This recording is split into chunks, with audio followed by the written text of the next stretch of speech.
Chapter 379. Xioshan Island was in a mess. 300 celestial beings stood in formation. Everyone stared at the young man in the sky above the square from afar. Divine General. After hearing his last sentence, Jiang Jingqing knew that he couldn't let him continue. There was no point in saying more. If a random Divine General was enough to make everyone cower in fear, wouldn't the Jiang clan go for wool and come home shorn? Therefore, Jiang Jingqing hesitated for a while. Then, a fierce look flashed across his face. He walked past Jiang Yuankue and ordered everyone, "Formation!" In that instant, the mountains rumbled, the valleys responded, and the wind blew. Dust swirled, and flags fluttered. How magnificent was the sight of 300 celestial beings! No matter how arrogant Wushu was, facing such a large number of enemies, he had to be on full alert. For the first time, his body showed signs of true yuan fluctuation. Attack! Jiang Jingqing didn't give Wushu too much time to prepare. After giving the order, he ordered everyone to attack with all their might. The surging Zhen Yuan gushed toward Wushu like a torrential flood. Seeing this, Wushu did not have any intention of running away. Because at this moment, he was the divine general of Tiandu. He represented Tiandu to punish the sinners. If he ran away, where would Tiandu's face be? He could not back down from this battle. "Come on, let me take a look. What gave you the courage to go against Tiandu?" Wushu was so angry that his hair and beard fluttered. He roared into the sky. The yellow flag in his hand was like a balloon. It expanded at a speed visible to the naked eye. At the same time, he quickly took out a pill from his sumerer mustard seed bag and stuffed it into his mouth. Shenyang snow-melting pill. This pill was a 9th-grade spirit pill. Its effect was that when a cultivator burned their essence blood, the effect of the essence blood would be greatly enhanced. This would allow the cultivator to explode with power far greater than before. The 9th-grade Central Wuji apricot yellow flag in one hand and the 9th-grade Shenyang snow-melting pill in the other. Wushu's combat power was not inferior to Qin Shi's.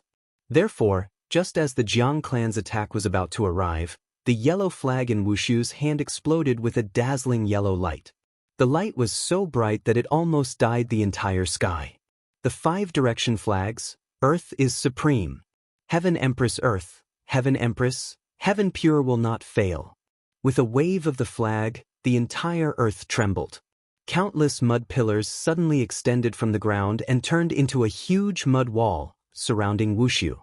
The attacks of the Jiang clan's celestials all landed on the earth wall. Boom, boom, boom, boom, boom. Dust flew everywhere, and sand and gravel flew everywhere. Huge explosions sounded in the sky above Xioshan Island one after another. That scene, it was like an air raid during World War II. The rumbling did not stop for even a moment. In truth, Jiang Jingqing was well aware that the other party's strength far surpassed his own. Therefore, if they did not make use of their numerical advantage, they would have no hope at all.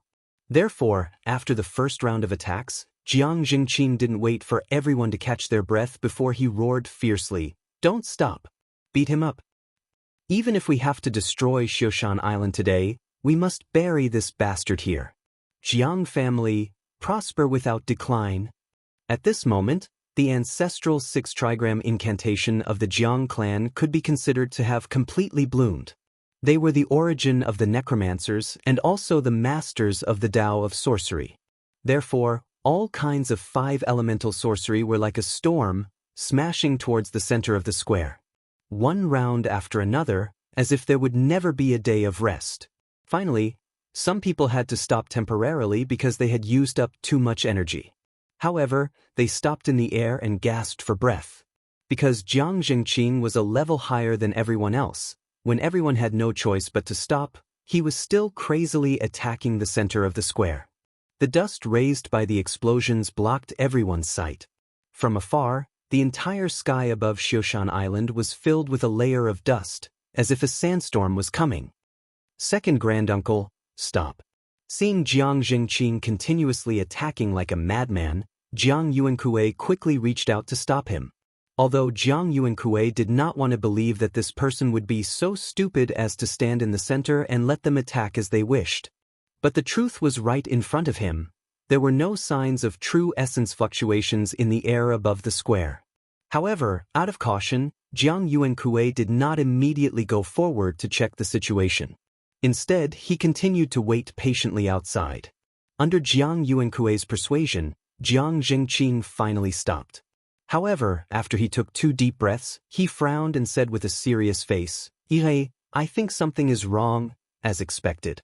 Before Jiang Jingqing finished speaking, a burst of bright light suddenly exploded in the center of the square. Immediately after, Wushu's voice was heard again. You guys, is that all you've got? Suddenly, a gust of wind came from nowhere. After the smoke dissipated, Wushu's figure appeared in front of everyone's eyes again.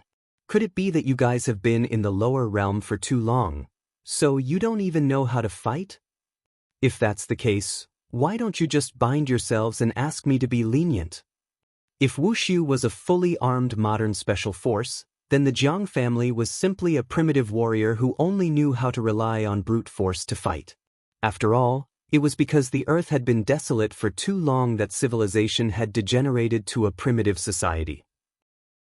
Spells, pills, talismans, refining weapons, setting up formations, and poison. Other than the spell inheritance that had not been cut off, what was left of the Jiang family? It could be said that this was a war between a modern civilization and a primitive society. In fact, the Wuji apricot yellow flag was not a killing magic treasure at all. Instead, it was mainly used for defense like Shui Xiang silk satin. Therefore, when the Jiang family attacked, Wushu only needed to hide under the protection of the Wuji apricot yellow flag. If the enemy advances, I will retreat. If the enemy stays, I will disturb. If the enemy is tired, I will attack. If the enemy retreats, I will chase. The 16 words formula for guerrilla warfare, even in the immortal cultivation world, was an absolutely correct tactic. Unfortunately, there was no one in the entire Jiang family who knew about magic treasures, so everyone could only waste their energy. It was time for Wushu to show his power. He waved the Wuji apricot yellow flag in his hand, and 4 giant natives made of mud suddenly emerged from the ground, then attacked the Jiang family members in all directions. With the natives holding back, Wushu completely transformed into a war god, holding the apricot yellow flag and rushing towards Jiang Jingqing's direction. To catch bandits, first catch the leader. Seeing Wushu's aggressive momentum, Jiang Jingqing and Jiang Yuankue could not help but be shocked. Even if they were at their peak, they would not be able to fight against Wushu. Now that they had lost more than half of their strength, how would they dare to fight Wushu head-on? Without even needing to communicate, the two flew in different directions, preparing to temporarily avoid the attack. Seeing this, Wushu could not help but laugh. Where do you run to?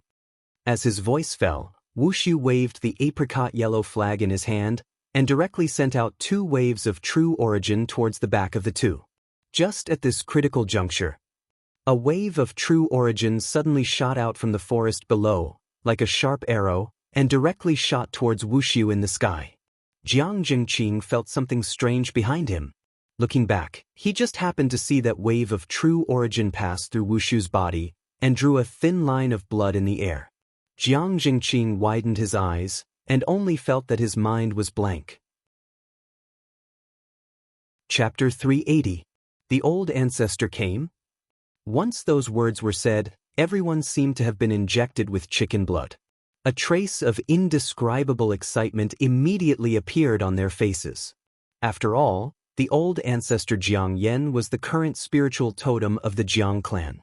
Now that the Jiang clan raised the flag and wanted to become enemies with Tiandu, everyone was fighting fiercely. Only the old ancestor was nowhere to be seen, so it was inevitable that everyone would have doubts in their hearts. They could clearly choose to ascend to the higher realms, so why did they have to go against Tiandu? What was the reason? In reality, everyone knew very well why the old ancestor did this. But as long as the old ancestor did not appear, this question would always linger like a nightmare, forever shrouding everyone's heart. The most frightening thing in a battle was to lose morale. Luckily, the old ancestor finally appeared. The spiritual totem was erected again, and everyone's heart was filled with an extremely strong fighting spirit, causing the slightly dispirited morale to instantly soar to the peak. The majestic Jiang clan, flourishing without decline. The giant natives summoned by Wushu had no life to begin with, and each one of them had to face the encirclement of dozens of celestials. Thus, under the continuous encirclement of everyone, the natives could only collapse one by one, turning into a pile of rubble and mud that fell to the ground again. Then, the celestials of the Jiang clan who had freed up their hands immediately turned towards Wushu's direction, firmly surrounding him in the center. Back to Wushu's side. As one of the best 1,000-year-old Go in Qinshi's heart, Jiang Yen was indeed very patient. He already knew everything that happened on the island, but he still did not immediately stand out to lead everyone to besiege Wushu. Instead, he allowed everyone to suffer a huge loss at Wushu's hands. He was Go, and also waiting. Just waiting for the moment Wushu let down his guard, and then launching a fatal attack. For a smart person, 10,000 meaningless attacks were clearly not as effective as a single fatal attack. Just in terms of cultivation, Jiang Yen, who had lived for over 1,000 years, was clearly stronger than Wushu. Thus, when he steeled his heart to launch a sneak attack, even with the protection of the Wuji apricot yellow flag, Wushu was still unable to completely dodge the attack. But fortunately, Wu Su reacted very quickly. Furthermore, his clothes were defensive magic treasures. Therefore, the killing move that Jiang Yen had been holding back for a long time only managed to cut off a piece of flesh from his waist. Immortal cultivators did have the ability to regenerate broken limbs. But this takes time to recover slowly. It is impossible to be like Wolverine and Deadpool, whose bodies were clearly chopped into minced meat, but it didn't take long for them to return to their original appearance. That was unscientific. For immortal cultivators, the body was merely a vessel, while the soul was the absolute core. However, once they lost the protection of the vessel, their divine soul would gradually weaken until it completely disappeared from the world. Therefore, for high-level immortal cultivators, the physical body was also an extremely important part of them. It was absolutely impossible for them to abandon it easily. This was the first time Wushu had suffered such a serious injury. Wushu lowered his head and looked at the wound on his waist. His face was as cold as a poker card. He silently took out a healing pill from his sumaru mustard seed bag and swallowed it. Then, he turned his gaze to the forest below. Subsequently, a figure slowly flew into the air under Wushu's gaze. Jiang Yuankue took a closer look. After seeing the person's appearance, he couldn't help but exclaim, "Feng Yan? Why are you here?" Because of the previous act of snatching the Adumbra flower, Jiang Fengyan had been punished by the old ancestor to meditate in the dry pool, so Jiang Yuankue didn't expect to see his son here. However, Jiang Jingqing immediately figured out the reason, so he immediately cupped his hands and saluted. Jingqing greets the old ancestor. After hearing this, Jiang Yuankue was stunned on the spot. At this time, he finally reacted, "Jiang Yen, Jiang Fengyan." It was only a difference of one word, but their identities were worlds apart. Jiang Fengyan was a direct descendant of the Jiang family, so the only similarity between the two was probably the blood flowing in their bodies. Bloodline possession. It must be a bloodline possession. The old ancestor forcibly took away Jiang Fengyan's body and erased his divine soul at the same time. Yuankue, the Jiang family has reached a critical moment of life and death. This old man has to do this. If I don't do this, not only Fengyan, but even you and the tens of thousands of Jiang family members on Daiyu Island will die in the hands of this person. I hope you can figure this out and don't hold a grudge because of this. Jiang Fengyan flew to the side of the two, then said this to Jiang Yuankue through voice transmission. After hearing this, Jiang Yuankue looked up to the sky and screamed in extreme pain. Then, as if he had gone mad, he turned around and flew in the direction of Chisha Peak. Yuankue? Seeing this, Jiang Jingqing stepped forward to stop Jiang Yuankue. However, before he could turn around, Jiang Fengyan directly called out to him. "Jingqing, the enemy is right in front of us. Don't be distracted. After this matter, I will explain to him. I only hope that Yuankue can understand my painstaking efforts." Since the old ancestor had said so, Jiang Jingqing naturally couldn't say anything more, so he could only nod and respond, "Yes." The three of them seemed to have said a lot, but in fact, they used the secret method of voice transmission. Therefore, from Wushu's injury to Jiang Fengyan's appearance, only a few breaths had passed. And at this time, Wushu also used a spiritual pill to stop his injury. Bloodline possession, is it? Come on, then let me see. Old man, other than sneak attacks, what else do you have? If Wushu was an elegant young master before, then at this moment he had already become an injured beast. So, after a roar, Wushu picked up the apricot yellow flag and pounced directly at Jiang Yan. Seeing this, Jiang Yan did not retreat. Instead, he suddenly made hand signs and shouted loudly, "I am Jiang Yan, the ancestor of the illustrious clan, listen to my orders." Following his order, the Jiang clan's celestials present all made hand signs one after another. Jiang Yan was at the core of the formation, and he felt hundreds of huge true essences constantly surging towards him. And the power of the Yin-Yang Six Directions formation was truly displayed after he, the backbone, appeared. Brilliant heavenly might, transform into divine thunder. 6 lines of space, rebuking without arrogance. In an instant, lightning appeared in the void, and heavenly thunder rumbled. Jiang Yan held the thunder in his hand, and his eyes were wide open in anger, as if a god had descended. Let me emphasize again. This is not an entertainment stay-at-home dad, nor a restaurant stay-at-home dad. This is returning from cultivation to become a stay-at-home dad. The theme determines that I can't be a daily life, and the main storyline is not changed at all, right? As a dignified soul formation cultivator, isn't it too ridiculous to go to the entertainment industry? I have my own main storyline, my own plot arrangement, but when it was published, because I was too concerned about the reader's comments, I lost myself. Before, I even mistakenly thought that cultivation and stay-at-home dad were conflicting. Until now, only then did I realize what was going on. I am not money, I can't make everyone like me. I can only do my best to write the story I want to write. If you think it is good, please recommend it to your friends after reading it. If you think it is not good, then please put it aside and find another book you like to read. I only hope that we can meet again in the future. Because this is only my first book, and definitely not my last. I have always been working hard to improve myself, hoping that I can write better in the future so that you will be satisfied. Sincerely. In addition, the part about Nyen will not be lost and will instead be written better, because when I think of the later plot, I feel that I have found the surging passion I had when I first opened the book. Since I am a cultivation stay-at-home dad, then I will bring out the characteristics of a cultivation stay-at-home dad. Don't mention the word stay-at-home dad, everyone will think of the same thing. Chapter 381. Yin and Yang, 5 elements, 6 lines, 8 trigrams. The 5 elements reinforced and restrained each other.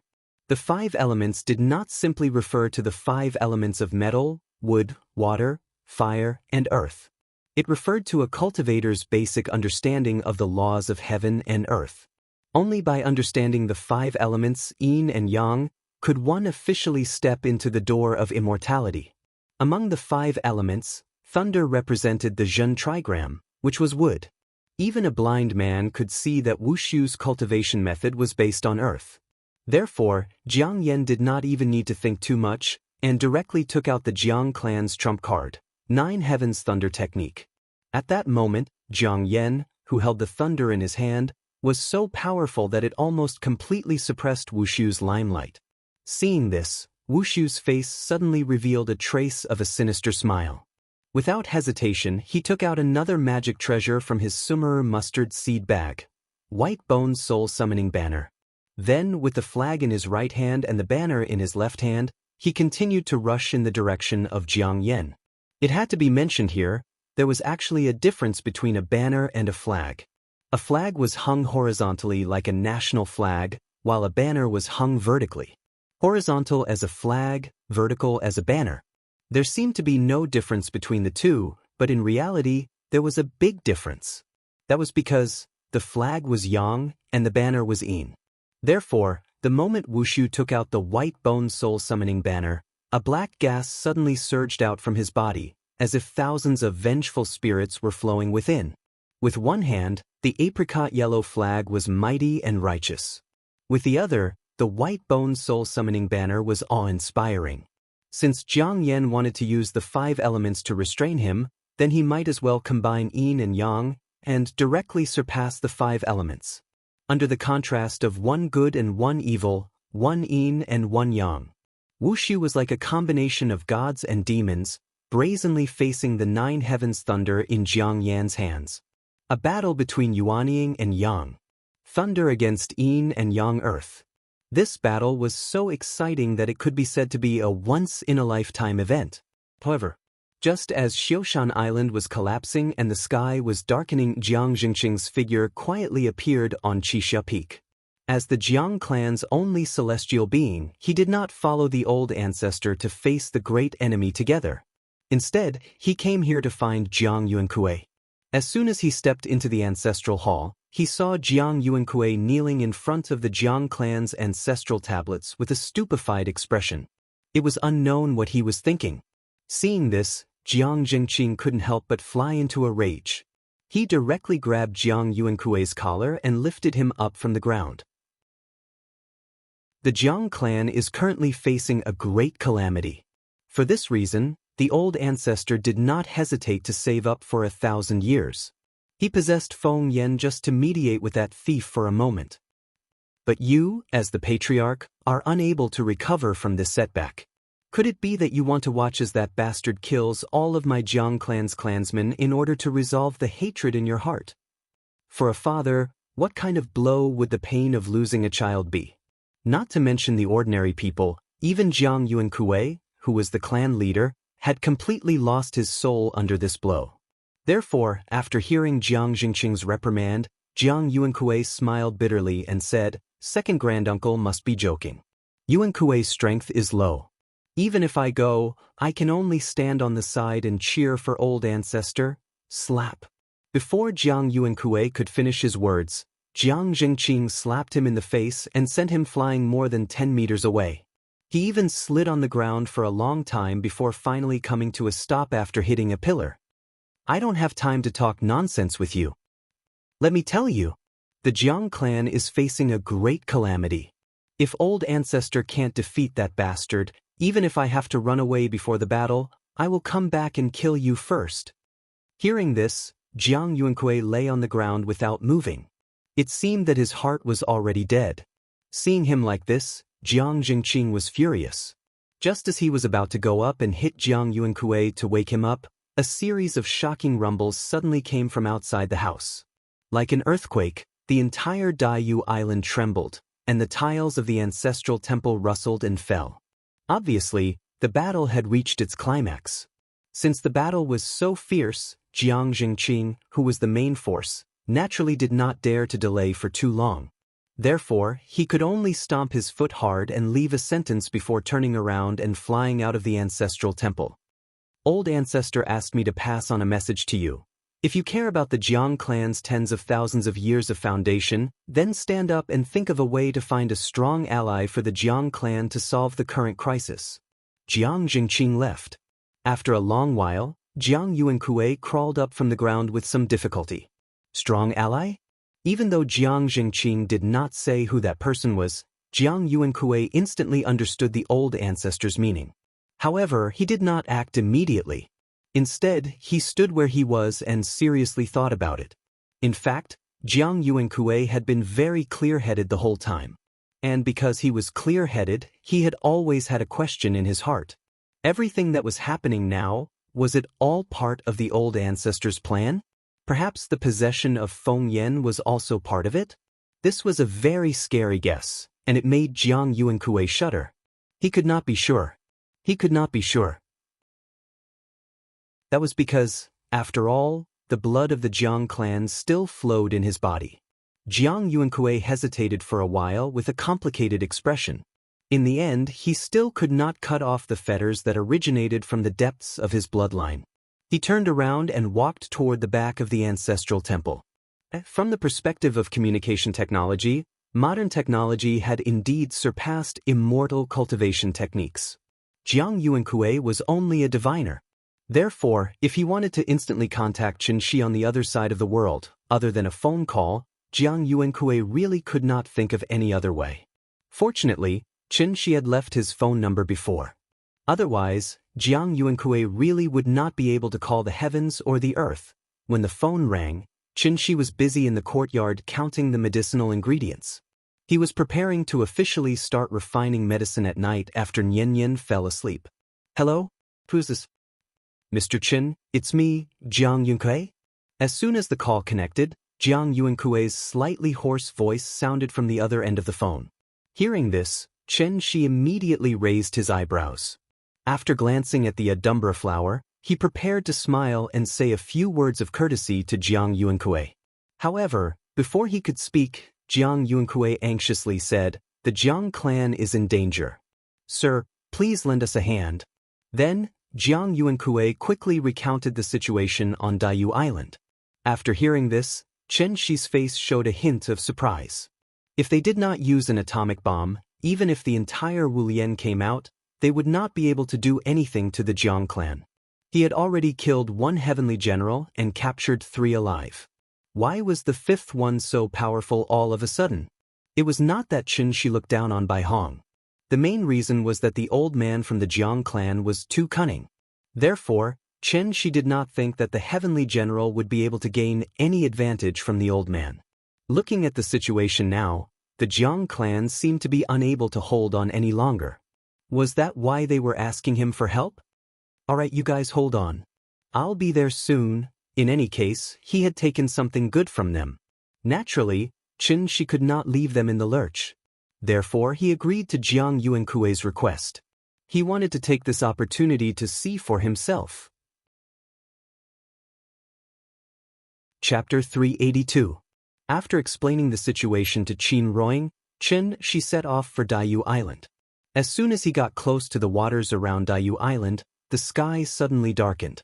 Thunder and lightning intertwined, and torrential rain poured down. Thick fog rolled and rose from the surface of the sea, and the sea looked as if a tsunami was approaching. The waves surged over one after another, as if thousands of soldiers and horses were screaming, charging, and fighting. From time to time, waves soared into the sky, creating splashes of water that were more than 10 feet high. It was a spectacular sight that could not be described with words.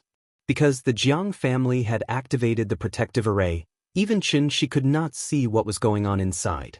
When he forcibly broke open a crack in the array and was about to enter, a surging and violent wave of spirit qi suddenly surged out from the crack. Qin Shi only sensed it briefly, but he frowned on the spot. This was the remnant aura after the great battle. At the same time, there were 2 distinct waves of true origin in this aura. This meant that the battle had reached its climax, and both parties did not even bother to restrain themselves. That was why so much spirit qi had leaked out. Qin Shi could only hope that the old man could hold on for a while longer. After all, he was not here to collect the Jiang family's corpse. Thinking of this, Qin Shi couldn't help but speed up his movements. With a flash, his entire person directly entered the grand formation. As soon as he entered the array, he saw a field of wildfire, thick smoke, and dilapidated walls. Daiyu Island? Where was the beautiful and spectacular sight that Qin Shi had seen when he first came here? Xiushan Island, which was located at the westernmost tip of Daiyu Island, had half a mountain cut off. Many Jiang family members who were lucky enough to survive could only hold onto broken logs and cry in the sea. The island was shattered, and the mountain was flattened. The wildfire lit up the forest, and thick smoke filled the sky. The 17 islands of Daiyu Island, there were only 1 or 2 that had not been affected by the great battle. It could be said that heaven and earth had lost their color, and all living things were crying out in grief. It was a scene of misery and suffering. Rumble! Rumble! The battle was not over yet. Every time Wushu and Jiang Yan clashed, the shockwaves produced by the collision of their Zhenyuan would instantly destroy everything around them. Thunder continued to rumble, and the earth trembled violently. This scene was very similar to the carpet bombing tactics of World War II. Thus, compared to the Jiang clan's people in the sky, the Jiang clan's people with shallow cultivations below were the ones who were truly living in fear. They would never know when the next wave of attacks would befall them. They watched as their loved ones fell one after another in the aftermath of the great battle, or were directly smashed into meat paste by the dissipating true essence. The pitiful Jiang clansmen could only hug each other and cry bitterly. The Celestials couldn't protect them, and the old ancestor couldn't save them. Who else could save them? Blood flowed like a river and corpses piled up into mountains. Tens of thousands of people were in grief, their wails shaking the heavens. Looking at the tragic scenes in front of him, Qin Shi, who was used to living in a civilized society, felt a little uncomfortable for a moment. Although he had only returned for a little over a year, he felt that he had been away from that cruel world for far too long. Until this moment, he finally found the feeling he had back then. The battle between Yuanying was indeed more terrifying than he had imagined. Both of them were experts. Experts naturally didn't need to be compassionate, nor did they need to be overcautious. However, looking at the grief-stricken mortals below, combined with what he had seen and heard during this period of time, Qin Shi couldn't help but have a question in his mind. Strength and weakness were relative. Compared to humans, ants were extremely insignificant. But compared to immortal cultivators, what was the difference between an ordinary person and an ant? At this moment, Qin Shi suddenly had an epiphany and completely forgot where he was. He actually fell into deep thought just like that. Strength was divided into strong and weak. All living things were equal. Even if they were as insignificant as ants, as a life between heaven and earth, they should receive the least amount of respect. In front of humans, ants were insignificant. But in front of planets like Tianxian or Earth, weren't humans also insignificant and insignificant? Any wave of tides was enough to affect all life on this planet. The dinosaurs were extinct. The ancient immortal cultivators were lucky enough to escape. In front of heaven and earth, all living things were equal. Whether it was the ante selling vegetables on the street or him, the divine Lord of Dawn, what was the difference between the two in essence? Cultivation was a kind of detachment. In that case, what level of cultivation did he have to reach before he could be considered an absolute expert? Qin Shi floated quietly in midair. Suddenly, his heart trembled violently. Immediately after, a feeling of enlightenment rushed into Qin Shi's heart. Through the accumulated tribulations of the mystifying scripture, he was enlightened in an instant. Understanding one's heart and seeing one's nature. Enlightenment. He hadn't had this feeling for a long time. Under such circumstances, under such conditions, he could actually have an epiphany? One had to know that epiphany was a very mysterious thing.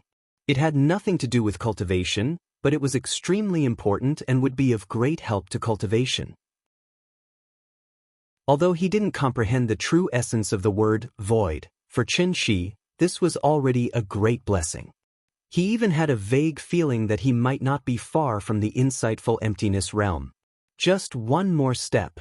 As long as he understood the word void, he would be able to step into the insightful emptiness realm. Thinking of this, Qin Shi couldn't help but be overjoyed. He subconsciously raised his head to the sky and let out a long howl. His voice was full of joy. But this joy was obviously somewhat out of place with the atmosphere on Daiyu Island. Wushu and Jiang Yan's 5 senses were very sharp. Even though they were fighting fiercely, both of them noticed this extremely discordant howl. Mr. Qin. When Jiang Yan saw the figure in the distance clearly, he couldn't help but exclaim in surprise. One had to know that Jiang Yan had been reincarnated through possession. After several rounds of fierce fighting, his body was already somewhat overwhelmed and could explode and die at any time. When that time came, who in this huge Jiang clan would be able to stop Wushu for a moment? Therefore, after seeing Qin Shi's figure, Jiang Yan was suddenly very excited. It had to be said that the 3 words Mr. Qin did indeed have a strange magic power. After Jiang Yan blurted out these 3 words in a moment of excitement, the scene became strangely quiet.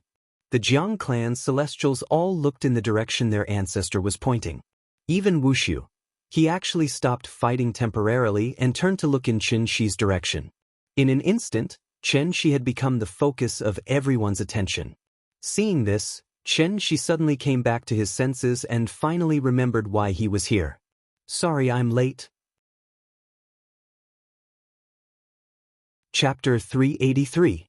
This was how Mr. Chen, who was the center of attention, appeared in the sky above Daiyu Island. Then he flew to Jiang Jingqing's side. Perhaps it was because he had just had an epiphany, but Chen Shi was in a good mood. He even nodded at Jiang Jingqing. Seeing this, Jiang Jingqing smiled bitterly and shook his head. Mr. Chen was in a good mood. The mood of this group of people was very heavy. Hey, where's your ancestor? Is he okay? After all, Chen Shi owed him a favor. Naturally, he had to express his gratitude. But he looked left and right, but did not see Jiang Yan's figure, which was why he asked this question. I'm here. Mr. Meng, I'm very happy that you're concerned about me. Hearing this, Jiang Yan forced a smile and responded. At this time, Chen Shi finally noticed the young man beside him. If he remembered correctly, this young man was the one who wanted to take the Adumbra flower away from him. Wait a minute. This kid was not even a diviner, right? How did he become so powerful after not seeing him for a few days? Feeling the surge of true origin in Jiang Yan's body, even Chen Shi could not help but be stunned for a moment. Immediately after that, he seemed to have suddenly thought of something. He could not help but ask tentatively, bloodline possession? You're very knowledgeable, Mr. Meng. Hearing this, Jiang Yan nodded straightforwardly, confirming his guess. The so-called bloodline possession was actually a taboo technique. It went against the rules, so it was not tolerated by the world. A very simple example could be given. If a grandfather took away his grandson's body, how should the father address his son? Should he address his son's body as his father? Or should he address his father's soul as his son? No matter who it was, they would not be able to accept such a strange thing. But even so, bloodline possession was still a common occurrence. After all, compared to outsiders, the possessor and the possessor shared the same bloodline. After possession, it was naturally easier for the possessor to unleash his original strength. Looking at Jiang Fengyan, who had a young face but was extremely mature in his behavior, Jiang Fengyan felt a chill run down his spine. Chen Shi was speechless. However, this was someone else's family matter after all. As an outsider, he had no right to interfere. In fact, Chen Shi had long felt that this old man was very sinister, but he did not expect this old man to be even more sinister than he had imagined. The old man had used the soul crystal to live for thousands of years. Chen Shi thought that he had taken over the body, so he could only stay in the soul crystal for the rest of his life. He didn't expect the old man to have such a trick up his sleeve. It wasn't until today that he seized his great-great-great-grandson's body. Jiang Fengyan was a good material. He could be considered to have excellent aptitude. Otherwise, he wouldn't have been able to take half a step into the Deva realm at such a young age. With such aptitude, if placed in the heavenly Jade domain, no matter which sect, he would be listed as a core disciple. Thinking of this, Chen Shi couldn't help but come up with a guess. Could it be? The old man had predicted that with the revival of spirit qi, there was a perfect candidate for possession, so he simply took advantage of this opportunity to seize Jiang Fengyan's body openly? He trapped himself in the soul crystal and tortured himself for thousands of years, just to welcome the glory of tomorrow? What a vicious heart! What a deep mind! People who were vicious to others were not scary. People who were vicious to themselves were the ones who were truly scary. Chen Shi's mind was in a whirl, but his face did not show any abnormality. His conversation with Jiang Yan was short, so it did not take up too much time. After saying that, Chen Shi turned his gaze to Wushu. After all, this was his real enemy. It had to be said that the atmosphere above Daiyu Island was somewhat stifling. Wushu was still holding 2 flags in his hands, flying alone not far away from the Jiang family. A dignified divine general of Tiandu was now covered in injuries, and he no longer had the sage-like aura he had before. However, even Wushu's body emitted a sense of exhaustion, let alone the Jiang clan's people. Chen Shi only took a cursory glance, and found that the Jiang family's pride of 300 divine warriors had been reduced to just over 100. Moreover, they all looked dispirited, and there was even some despair and fear in their eyes. It was obvious that the Jiang family had paid a heavy price in this battle. It could be said that they had suffered a great loss. If it wasn't for his appearance that made the two sides stop fighting for a while. Then it would not be long before. Then, Diyu Island would be completely wiped off the map by Wushu. Alright, you guys go and rest. Leave this to me. Chen Shi twisted his neck, and after saying that, he directly flew forward a short distance, leaving himself to face Wushu alone. This action clearly showed his attitude. Swap. From now on, Wushu's enemy was no longer the Jiang family, but him, Qin Shi, Mr. Qin. Actually, Qin Shi's idea was very simple. No matter what secrets were hidden, when the spirit energy tide appeared, Yingying would feel dizzy and sick. It was also because Yingying would feel dizzy and sick that he had to avoid this situation. How could he avoid it? Wasn't it just to disperse the spirit energy tide? Other than that, whether it was Tiandu or the Jiang family, it had nothing to do with him. In short, as long as he was on Earth, the spirit energy tide would not appear for a day. But, if the spirit energy tide did not appear, how could the heavenly gate open? How would the generals of Tiandu descend on Earth? This was simply a paradox. Therefore, it was destined that Qin Shi would stand on the opposite side of Tiandu. Unless, Tiandu took the initiative to hand over the heaven-bearing efficacious floating mirror so that Qin Shi could check the secrets in it and completely cure Yingying's dizziness. Otherwise, there was no way this matter could be resolved peacefully. A 9th-grade spirit treasure in each hand, where is Gao Shui Fu? Chen Shi looked at Wushu from head to toe. After seeing that Wushu was covered in high-grade spirit treasures, he could not help but laugh and tease him. Just this alone was enough to show that Wushu's status was much higher than Baihong's. Therefore, Chen Shi was very interested in Wushu. He wanted to bring Wushu back to the underwater cave, light a candle, prepare a whip, and interrogate him. Wushu did not speak. He had been silently sizing up Qin Shi. Even after Qin Shi spoke, the expression on his face didn't change. Seeing that he did not speak, Qin Shi asked very generously, "You guys have been fighting for so long, do you want to rest for a while? Take some medicine to nourish your body or something?" "No need." Wushu finally spoke. Chen Shi thought that he was going to continue fighting, so he shook his right hand and the flowing cloud sword flew out from his back. "Then come, don't say that I bullied you, I'll let you have 3 moves first, go ahead, I promise I won't fight back." After saying that, Chen Shi held the long sword in his hand and made an inviting gesture. Hearing that, Wushu still did not attack. Without seeing him do anything, the Wuji apricot yellow flag and the white bone soul beckoning banner in his hands suddenly disappeared, which made Chen Shi envious. Summer mustard seed bag? Tall, rich, and handsome indeed. Chen Shi thought that Wushu was going to change his spirit treasures. But after a while, he only saw Wushu rubbing his face with his hand and then showing a dispirited expression. "I'm not fighting anymore, I'm already giving you Huan Tianzuan enough face. I'm tired, let's call it a day, Mr. Chen, right? My name is Wushu. We'll meet again someday, see you next time." Until then, Wushu finally returned to his previous sloppy self. In fact, he did not even think about fighting with Qin Shi, because he knew very well what he was capable of. Even if Wushu was in his best condition, he did not want to fight with Qin Shi, let alone now. The reason why he stayed here was mainly because he wanted to see Qin Shi. Now that he had seen him, he knew his name. It was time for him to leave. There was bound to be a day when they would meet again. As soon as he finished speaking, Wushu was like a pile of quicksand. He turned into thousands of grains of sand and slowly drifted away with the wind. Seeing that, Chen Shi frowned and suddenly slashed at the quicksand with his sword. Chapter 384. Under Qin Shi's watch, Wushu suddenly turned into a cloud of dust and dissipated in front of everyone's eyes.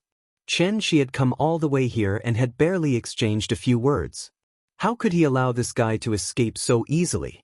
Therefore, the moment Wushu's figure dissipated, Chen Shi drew his sword. As soon as the sword was drawn, the sky suddenly darkened. The long sword turned invisible, and the twilight in the sky silently closed. Heaven and earth were silent. It was as if only one person, one sword, and one grain of sand were left. This was the earth escape technique of the 5 elements. It was also the escape technique that Wushu was proud of. As soon as this technique was drawn, Wushu's entire body was like thousands of dust and gravel in the air. It was invisible and unfathomable.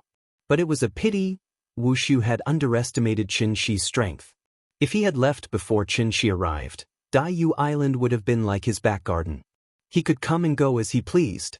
Since Qin Shi was already here, it was destined that he would not be able to be as relaxed as before. Qin Shi still used the first move of the Moonlight Sword technique. The sword hid the void. Before the sword was drawn, the sword aura was hidden and not released. As soon as the sword was drawn, it was like a long river hanging upside down, soaring into the sky and into the clouds. Its speed was so fast that it was simply shocking. Jiang Jingqing was completely stunned by this sword. Even when he was chased by Qin Shi's flying sword all over the sky before, he did not feel that Mr. Chen was much stronger than he was. Until he saw this sword, Jiang Jingqing finally understood the gap between himself and Mr. Chen. It was like the gap between heaven and earth. The move was still the same move. However, in the past year or so, Qin Shi's condition had improved qualitatively. The demeanor of a divine lord was completely displayed at this moment.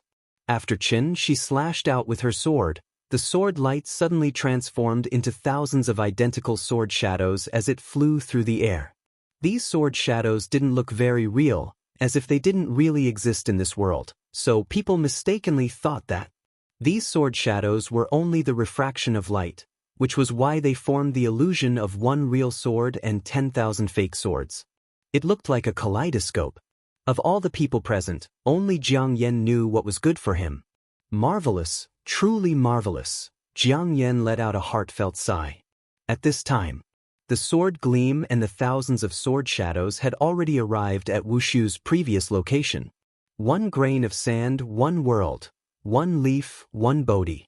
Since Wushu was trying to split himself into thousands of clones and escape from Qin Shi's sight using the Earth Escape technique, Qin Shi decided to use the Earth Escape technique. In that case, Qin Shi could only unleash 10,000 swords simultaneously, using the real sword to lock onto Wushu's chi dynamic and the virtual sword to sweep through all things. Not a single grain of sand was spared. Bang! There was a silent and violent explosion. It was as if a piece of the sky had been forcefully ripped out, leaving a strange vacuum zone in the sky above Daiyu Island. In this vacuum, there was no air, no dust, and even the sunlight seemed to be frozen. And this was clearly the real, a sword concealing the void. Crack! Suddenly, the sky cracked open like a broken mirror. The light in that position began to distort, and a figure appeared out of thin air in the originally empty sky. First, it was a pair of legs, then thighs, waist, chest, neck, and finally, head. Wushu's figure slowly appeared. You! Wushu stared at his own body with wide eyes, and his face suddenly revealed an expression as if he had seen a ghost. To put it bluntly, this was the ultimate life-saving technique that he relied on to survive. How could it be so easily broken by Qin Shi? At this moment, Wushu was really panicking. It's still so early, my daughter hasn't even finished school, why are you in such a hurry? After twirling his sword around, Qin Shi said to him with a smile. Wushu was silent. After taking a deep look at Qin Shi, he said with a solemn expression, Impossible, it's impossible for someone like you to appear in the lower realm. You, where did you come from? Wushu looked at Qin Shi with a strange expression. But after Qin Shi heard this, she only smiled and didn't care at all. I came from Shangjing. He was born and raised on Earth, so why would he need to explain himself to anyone? Wushu did not believe him, but he did not argue with him. Instead, he quietly took out the white-boned spirit summoning banner from his Sumeru mustard bag. It seemed like he had accepted his fate. Since he could not run, he could only fight. Seeing this, Qin Shi nodded with a smile and signaled him to make his move. The battle was about to begin.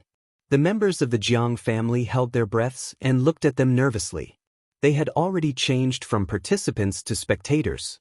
However, just when everyone thought that Wushu was going to start fighting, Wushu suddenly did something that shocked everyone. After he took out the white-boned spirit summoning banner, he slapped himself hard on the chest, causing himself to spit out a mouthful of blood. The blood stained the banner, making the patterns on the banner even more eerie. Blood sacrifice? After seeing Wushu use his blood to dye the white bone spirit summoning banner red, even Qin could not help but stop smiling. His expression became more serious because of this. After all, the blood that Wushu spat out was not simple. That was his blood essence. Since cultivators could unleash power beyond normal by burning their blood essence, then similarly, if one used their blood essence to feed a magic treasure, it would be able to unleash power beyond its current level. Therefore, when Wushu's blood essence splashed onto the banner, a terrifying murderous aura exploded from the white bone spirit summoning banner. In an instant, the Wushu flag was like a drop of ink in water. Countless black smoke gushed out from the flag and spread rapidly. The black smoke quickly covered the sky. At this moment, Wushu's voice sounded from the black smoke. "You're giving me 3 moves, right? If that's the case, I won't be polite with you. Wushu is here, please enlighten me, mister." Following Wushu's roar, a surge of true essence surged out of the black smoke. Due to his previous promise, Qin could only use his sword to protect himself. His body lit up with a golden light, wanting to use it to block Wushu's attack. However, the violent impact that Qin imagined did not come. In his perception, the true essence in Wushu's body was like air in a balloon. Because it was so large, even the balloon burst. Then, the true origin energy surged out in all directions in a ring shape. Qin was stunned, because he did not understand what Wushu's move was. Could it be that he was here to perform a fairy scattering flower? Qin was puzzled. Suddenly, he shuddered and then suddenly came back to his senses. This guy is trying to escape. This time, it was really Qin's turn to be nervous. Not to mention anything else, if he really let Wushu escape from under his nose, he would lose a lot of face. Thinking of this, Qin immediately waved the sword in his hand. The sword light immediately shot out like the rising sun. Thousands of golden clusters of light instantly dispersed the black smoke and illuminated the entire sky. Unfortunately, Qin's reaction was still a beat slower. After the feint, Wusu had long disappeared from his sight. Chapter 385. Of the 36 stratagems, escape was the best stratagem. Wushu slipped away quietly in front of Qin's eyes. Looking in the direction Wushu disappeared in, Qin finally came back to his senses after a long while. He burned his blood essence and then put on such a grand display. In the end, it was all to escape? This was a little awkward. Qin turned around and glanced at the Jiang family, only to find that everyone was looking at him expressionlessly. I'm sorry, we let him escape. It was a mistake.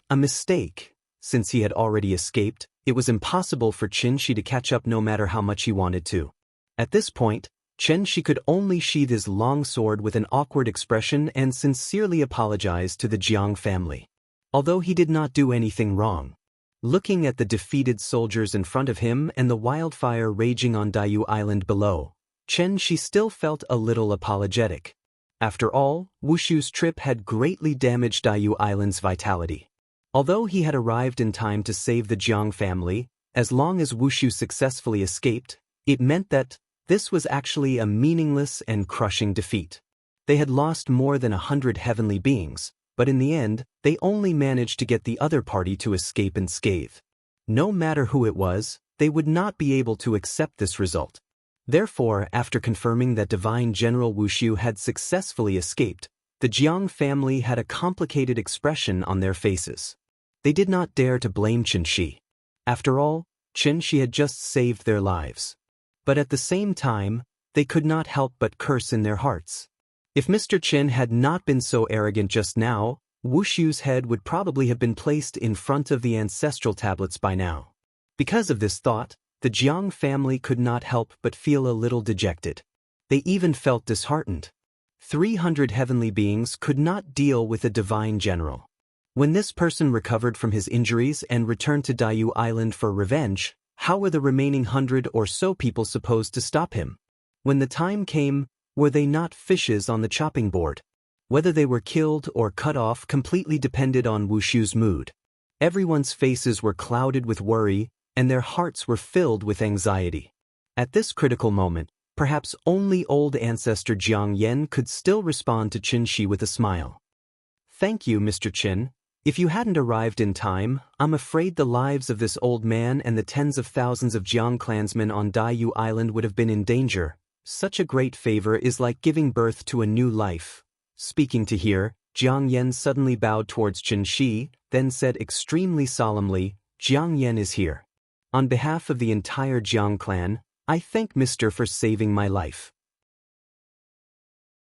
Since the elder ancestor had expressed his opinion, no matter how uncomfortable everyone was, they could only bow to Qin Shi and say, "Thank you for saving our lives, Mr." Seeing this, Qin Shi also said politely with an awkward expression, "Everyone, please rise. It's just a small matter. Everyone, there's no need to be so polite." Hearing this, Jiang Yen straightened his body, then lamented with a pained expression, "After this battle, the Jiang clan's vitality has been greatly damaged. Looking at this devastated Daiyu Island, this old man's heart aches even more. All the sins were caused by this old man. This old man only hopes that this decision is not wrong.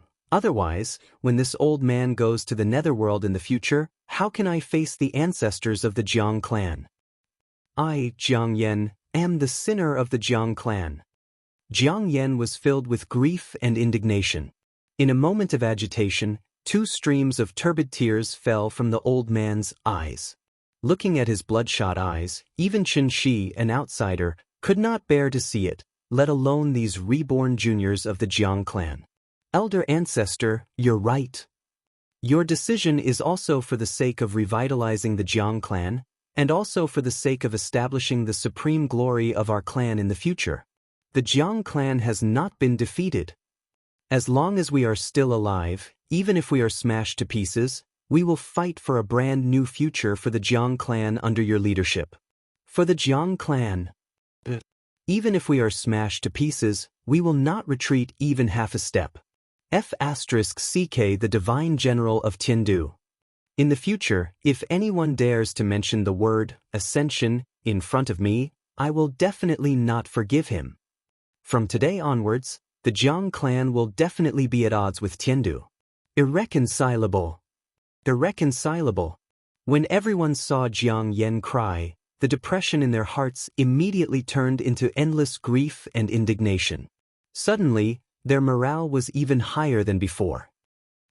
Qin Shi stared dumbfoundedly at the scene in front of him. Everyone surrounded Jiang Yen and made bold statements. Jiang Yen, on the other hand, occupied Jiang Fengyan's young body. His face revealed an expression of great comfort. The more he looked at it, the more awkward he felt. Therefore, Qin Shi couldn't help but sigh with emotion in his heart. This old fellow was really ruthless. He actually managed to win back the hearts of the people with just a few words. Although he didn't know the real purpose of Jiang Yen, Qin Shi was now convinced by this old fellow from the bottom of his heart. No matter what Jiang Yen did, at least, he dared to raise the flag and become enemies with Tiandu, right? After Jiang Yan's post-battle speech, the fighting spirit of the Jiang clan was reignited. Qin Shi was an outsider. Now that the crisis had been resolved, the Jiang clan was busy cleaning up the battlefield and rebuilding their home. He naturally couldn't stay here and be an eyesore, so he left silently. Before leaving, he also took the initiative to leave a restriction on Qixia Peak to prevent similar incidents from happening again. In fact, Qin Shi also felt a little regretful in his heart. After all, there was an old saying, if you cut the grass without removing the roots, it will grow again when the spring breeze blows. Today, he couldn't stop Wushu. Who knew what would happen in the future? In fact, with Wushu's shiny equipment, Qin Shi absolutely didn't believe that he didn't have any life-saving skills. Did he really think that Wushu was a wild chicken on the roadside that could be killed at will? Therefore, Qin Shi could only make up his mind now. If he could meet Wushu again next time, even if he used underhanded tricks, he must suppress him. Today's situation must not happen again. Qin Shi recalled what he saw today while flying back to Shangjing. It was almost time. It was time to pick up Nian from school. At the same time, far in the northernmost part of the earth, A figure suddenly appeared on an iceberg floating on the sea. It was Wushu. After successfully escaping from Daiyu Island, Wushu flew all the way here in one breath. If it wasn't for the fact that he used up so much energy, he would have directly flown to the moon. This place was already remote enough. Wushu looked around. After confirming that there was no one here, he heaved a sigh of relief and sat cross-legged on the iceberg. As soon as he sat down, Wushu felt a burst of tightness in his chest. He didn't even have time to take out a pill from his sumaru mustard seed bag before coughing out a mouthful of blood. The blood splattered on the pure white iceberg. It was particularly dazzling. It was obvious that he had suffered a very serious internal injury. However, this injury wasn't caused by Chen Shi. It was caused by himself. Many animals would choose to use self-mutilation to escape when their lives were in danger. For example, geckos would cut off their tails, spiders would cut off their legs, sea cucumbers would spit out their organs, and so on. The reason why Wushu was able to escape from Chen Shi's eyes was because he used a method similar to this principle. That was blood escape. Using the blood escape would consume one's own essence blood. How important was essence blood to immortal cultivators? Wushu would never use it unless he had no other choice. He was forced into a corner by Chen Shi. However, no matter what, it was better to be injured than to die, right? At the thought of this, Wushu chuckled. He could not help but reveal a smug expression on his face. Bai Hong and Shui Xiang didn't know how to use this secret technique. He was the only one who knew how to use it. Mr. Chen, right? I'll remember you. You'll let me have 3 moves first, right? Just you wait. Next time, I'll let 300 divine generals attack you once, and then I'll let you have 3 moves first. I'll keep my word. Wushu looked up at the sky and threatened. However, he was so excited that he spat out another mouthful of blood. Do you think everything will be fine just because you've blocked the divine gate? At this moment, Wushu had reverted back to his crazy self. He was severely injured, but instead of healing himself, he sat on the iceberg and muttered to himself. Master once said, "The soul mirror will be unsealed within 10 years. Let me calculate the time. 1 year in heaven, 8 years on earth. If that's the case, doesn't that mean I'll have to stay in the lower realm for a full year? Wait, doesn't that mean I'll lose 10 years of my life for nothing? No wonder no one wants to come to the lower realm. Yuhuan Tianzuan, oh Yuhuan Tianzuan, I'm going to lose big this time. You'll have to make it up to me when the time comes." Chapter 386. November 1st, Halloween in the West. Although many kindergartens were celebrating the Western Festival now, Donghua Gate Kindergarten did not promote the Western Festival in the park due to its pure bloodline. Therefore, for the children in the park, today was just a very ordinary day. The only thing worth noting was probably the temperature today. Because winter had arrived in Shangjing again. This year's winter was slightly later than last year, but as soon as November passed, the trees on both sides of the street shed their leaves one after another. They held up the graceful branches of the dead trees as if they were welcoming the coming winter. The cold wind blew through the corner of the street and rolled up some leaves that had not been cleared. Perhaps because the kindergarten was next to the Forbidden City, it was particularly quiet here. In the alley, pedestrians hurriedly walked by in 2s and 3s, as if they did not want to stay in the cold wind for a moment longer. The road outside the kindergarten was already filled with cars that came to pick up children from school. The parents sat in the cars to keep warm, and the cars breathed out heavy air. Only Chen Shi stood alone in front of the gate. He was wearing a black windbreaker, and he was standing like a javelin. At first glance, Chen Shi looked a bit like a security guard in front of the sales department. Ding, ding, ding, as the pleasant bell rang, the park that had been asleep for a long time became lively again. The children were chattering about going home, and the teacher had to let them line up. Then, class by class, they came to the gate to look for their parents. Chen Shi's side suddenly became lively. The parents scrambled to the side of the gate, wishing that they could immediately pull their children out from behind the iron gate. Chen Shi was not in a hurry, and Yan Yan was not in a hurry either. This was because as soon as she walked out of the classroom, she saw Chen Shi's figure as usual. Chen Shi's figure, Like a lighthouse on the sea, even if life was like waves and tides, he would always wait there firmly, silently waiting for Nian Nian to appear. Dad, Dad, Dad! Nian Nian stood on the steps, excitedly waving her small hands at Qin Shi. The two brothers followed behind her, one on her left and one on her right. They looked like two incomparably loyal little guardians. The children of the older class had to walk last, so after most of the children had left with their parents, the three little fellows ran out of the school gate under the guidance of the teacher. As soon as she crossed the iron gate, Qin Shi didn't even have time to hug her before the little girl very sensibly turned around and said to the teacher with a grin, "Goodbye, teacher." "Bye, Nian Nian, Wen Ming Ming, see you tomorrow." "Good. See you tomorrow." Unknowingly, the two brothers had developed the habit of not wanting to go to school if they didn't see Nian Nian. So now, the three children were all picked up by Qin Shi. Gu Lao only needed to wait in the tea house. It was not that he was discriminating against ordinary kindergartens. It was just that the threshold for kindergarten teachers was too low.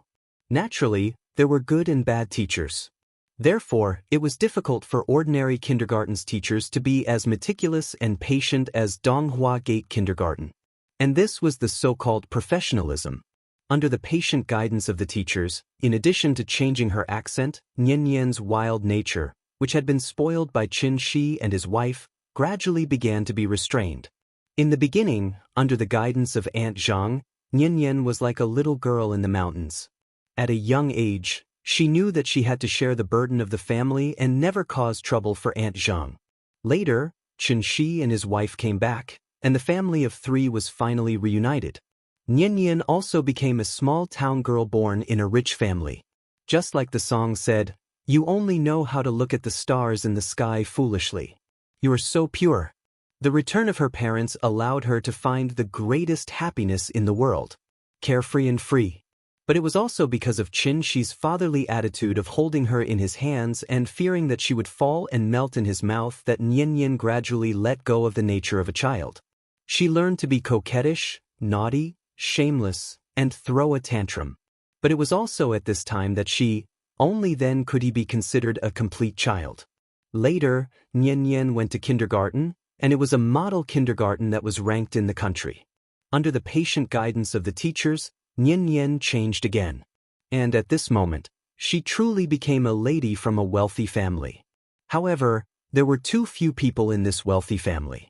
At most, it was a family of three, plus his father-in-law and sister-in-law's family, of course, whether it was a mountain girl, a small-town girl, or a lady from a wealthy family.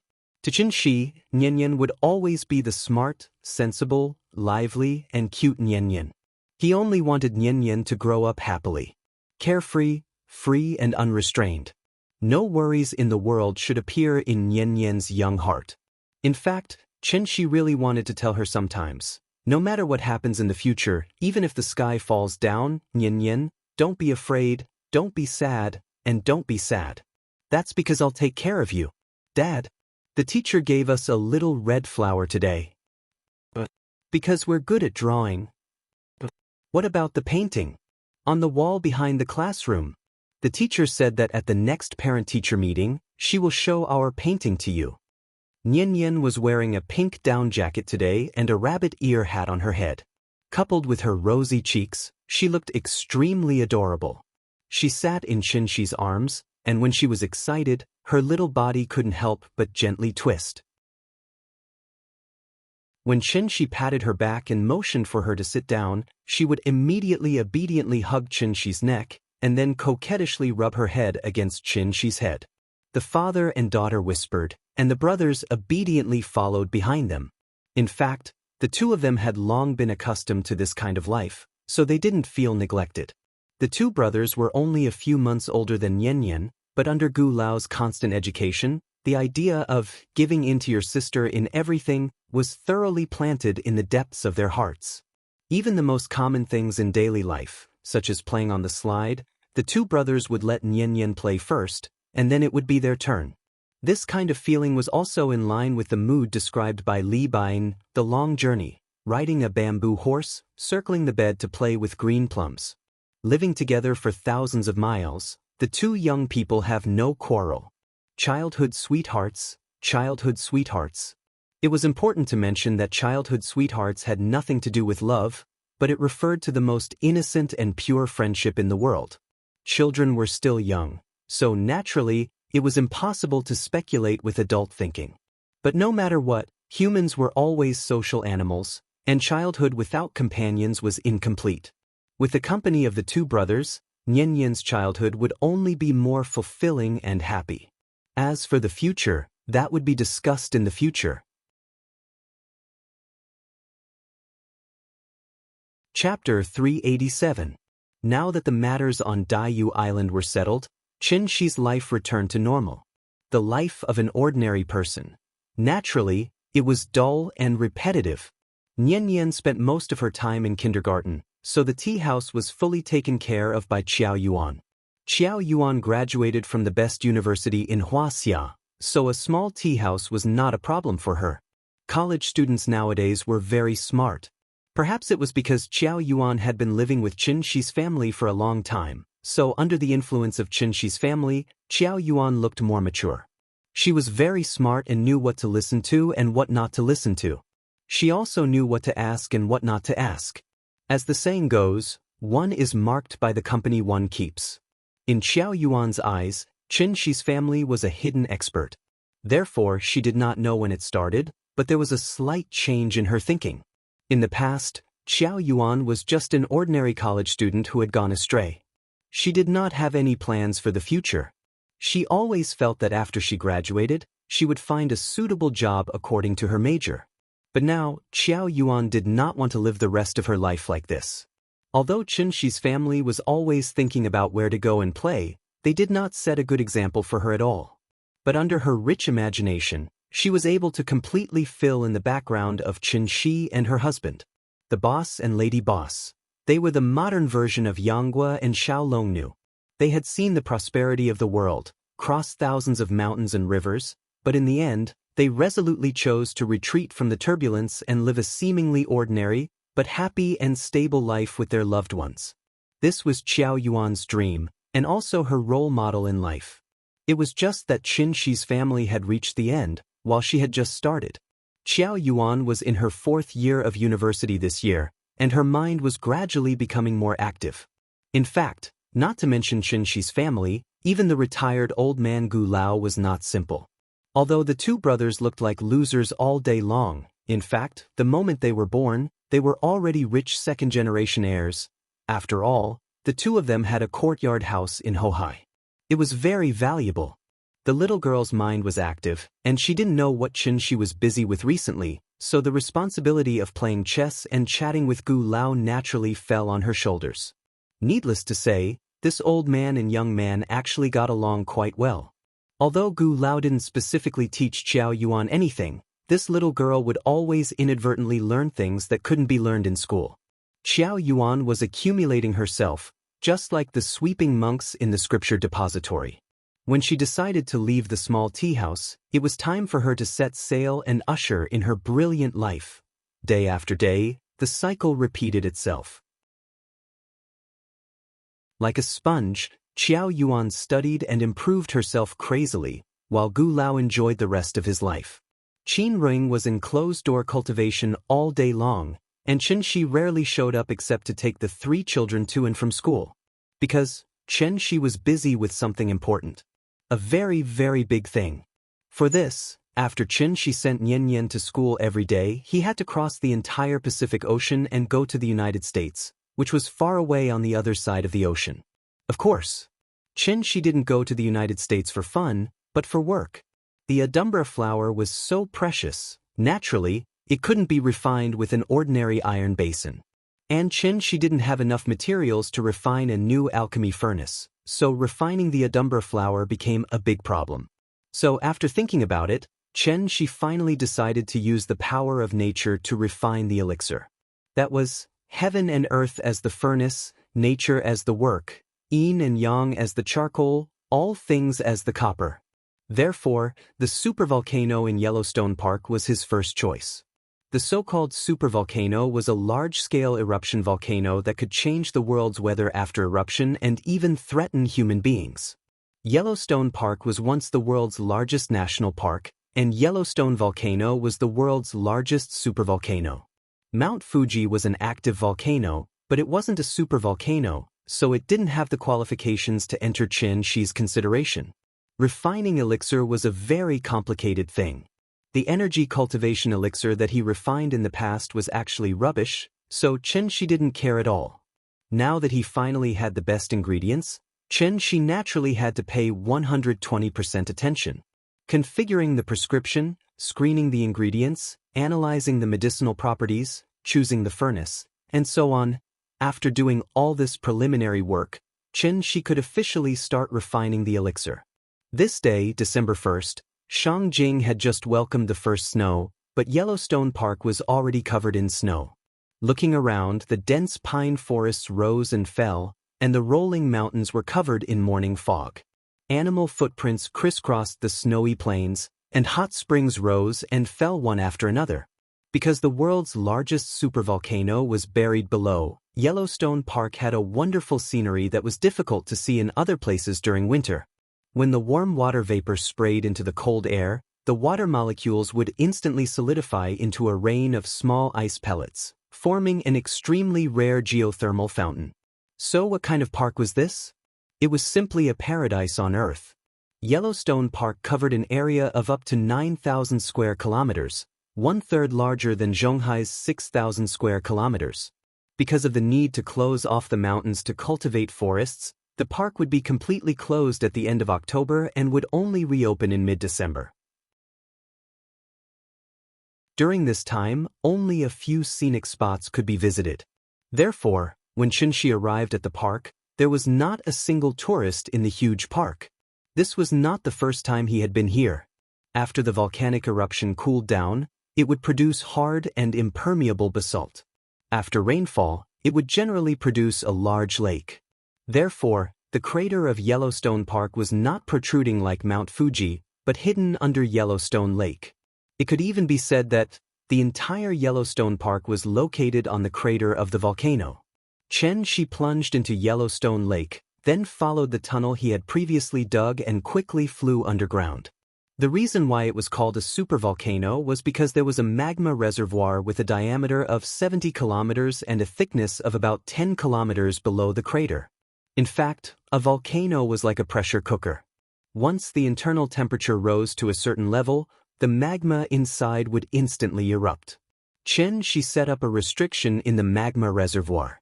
Then, he put all the medicinal herbs he had collected during this period of time inside, such as the adumbra flower, bloodthorn grass, ginseng flowers, and all kinds of precious medicinal herbs that could be found in the world.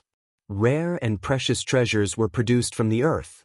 With the calcination and extraction of the underground fire essence, coupled with the continuous washing of the spirit energy of heaven and earth, the medicinal properties of the medicinal herbs could be released most effectively. Chen Shi used the restriction to bind the medicinal properties and continuously quenched and compressed them together. The released medicinal properties would gradually change from a gaseous state to a liquid state, and finally to a solid state. When the medicinal herbs were exhausted, it was time for the elixir to be produced. What was the most important thing in alchemy? It was neither the medicinal herbs nor the technique. It was the last step before the elixir was formed. Because this was not an ordinary Chinese medicine, the moment the elixir was produced, it was like forcibly opening the lid of the pressure cooker. Boiling hot steam would instantly rush out. What Chen Shi had to do was to smoothly take the elixir out of the furnace from this boiling hot steam. It sounded very simple. But what if the steam was replaced with the spirit energy of heaven and earth? The adumbra flower's grade was very high, and the elixir it produced was at least a 9th grade elixir. Thus, the accumulation of more than 3,000 years would completely erupt the moment the furnace was opened, along with the elixir. If Chen Shi did not immediately take the elixir and use a secret technique to bind the elixir, then the medicinal properties of the elixir would rapidly dissipate, turning back into spirit energy and dissipating into heaven and earth. And precisely because of this, when cultivators refined high-grade elixirs, they would usually use a high-grade alchemy furnace. On one hand, it was to extract the medicinal properties more effectively. On the other hand, it was for safety reasons, using the alchemy furnace to resist the impact of the elixir when it was produced. Chen Shi did not have an alchemy furnace, so he could only do it himself. This was a battle. It was a battle between Chen Shi and the elixir. If he could not successfully take the elixir from the sudden explosion of spirit energy, if it was light, the elixir would be destroyed, and if it was heavy.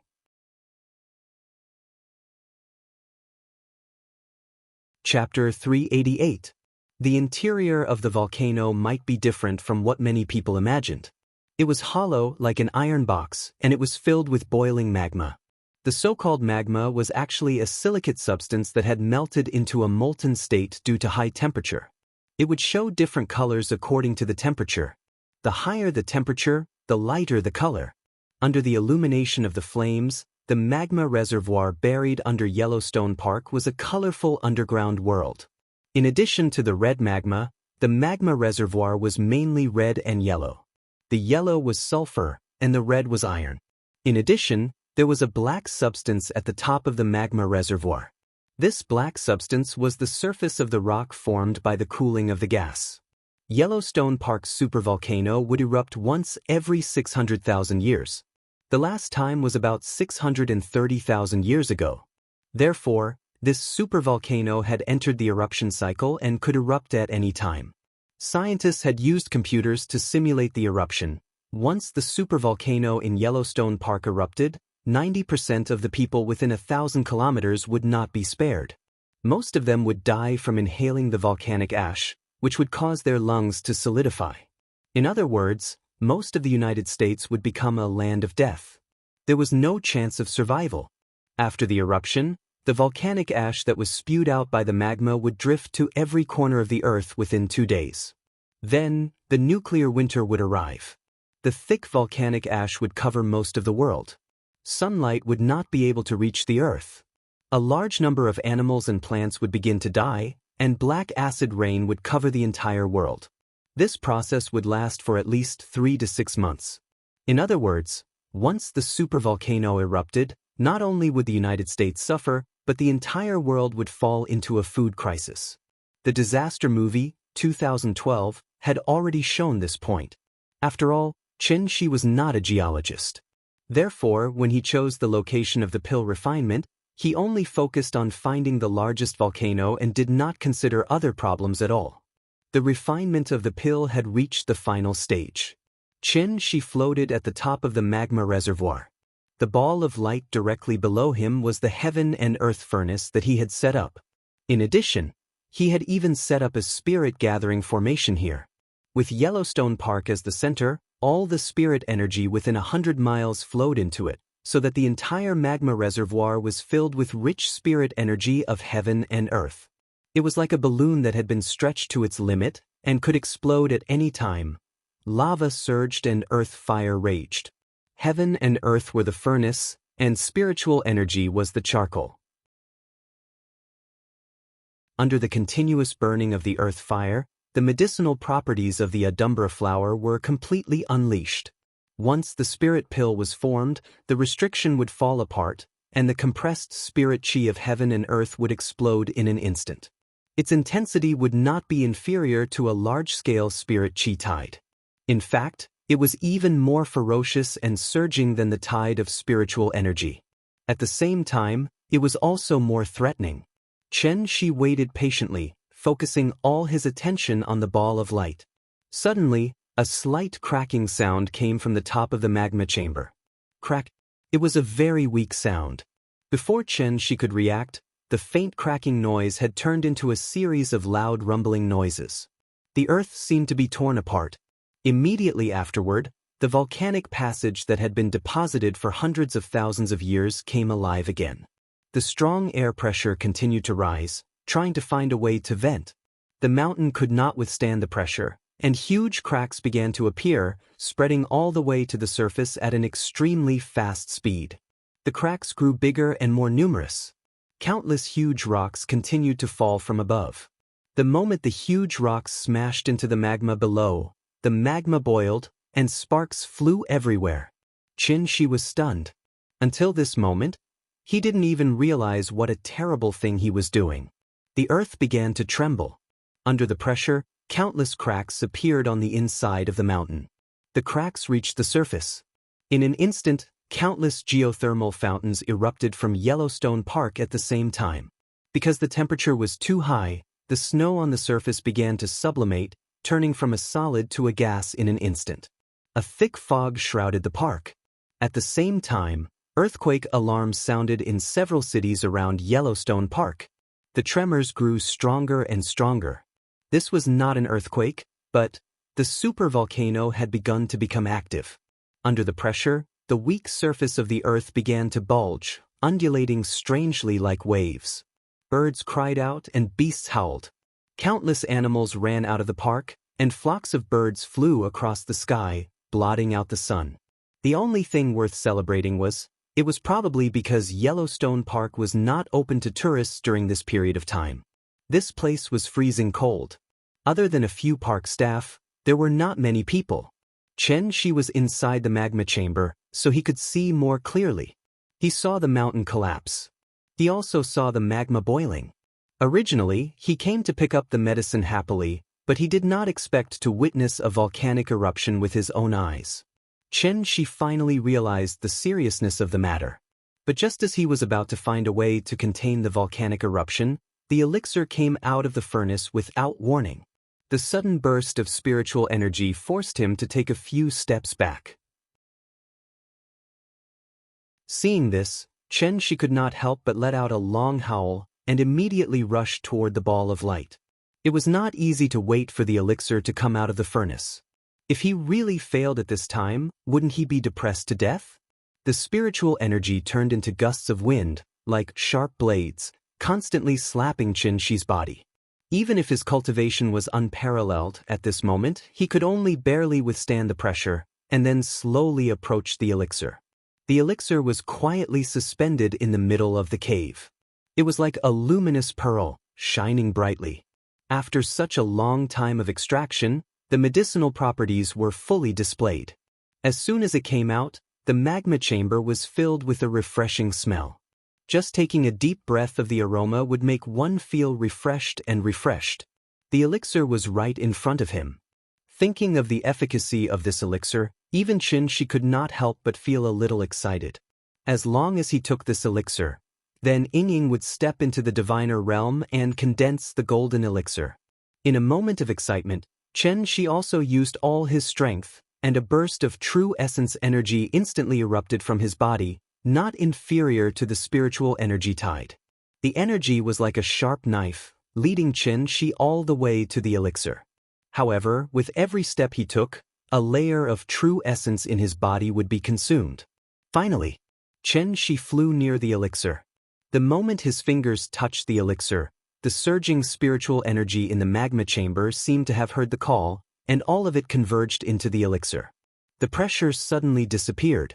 However, before Chen Shi had time to be happy, the boiling magma below was like a fountain, and it suddenly spewed up into the sky.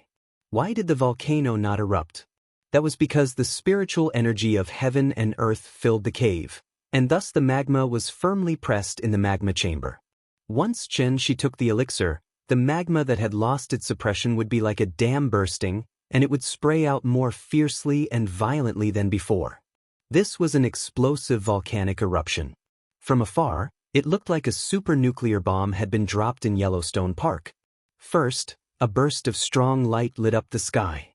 Immediately after, a gigantic mushroom cloud slowly rose. At the same time as the mushroom cloud rose, there were countless bolts of lightning shuttling back and forth. The angry volcano spewed magma and thick smoke, and ferocious electric snakes hissed in the air. This was not a movie, but a joint performance of the sky and the earth, volcanic lightning.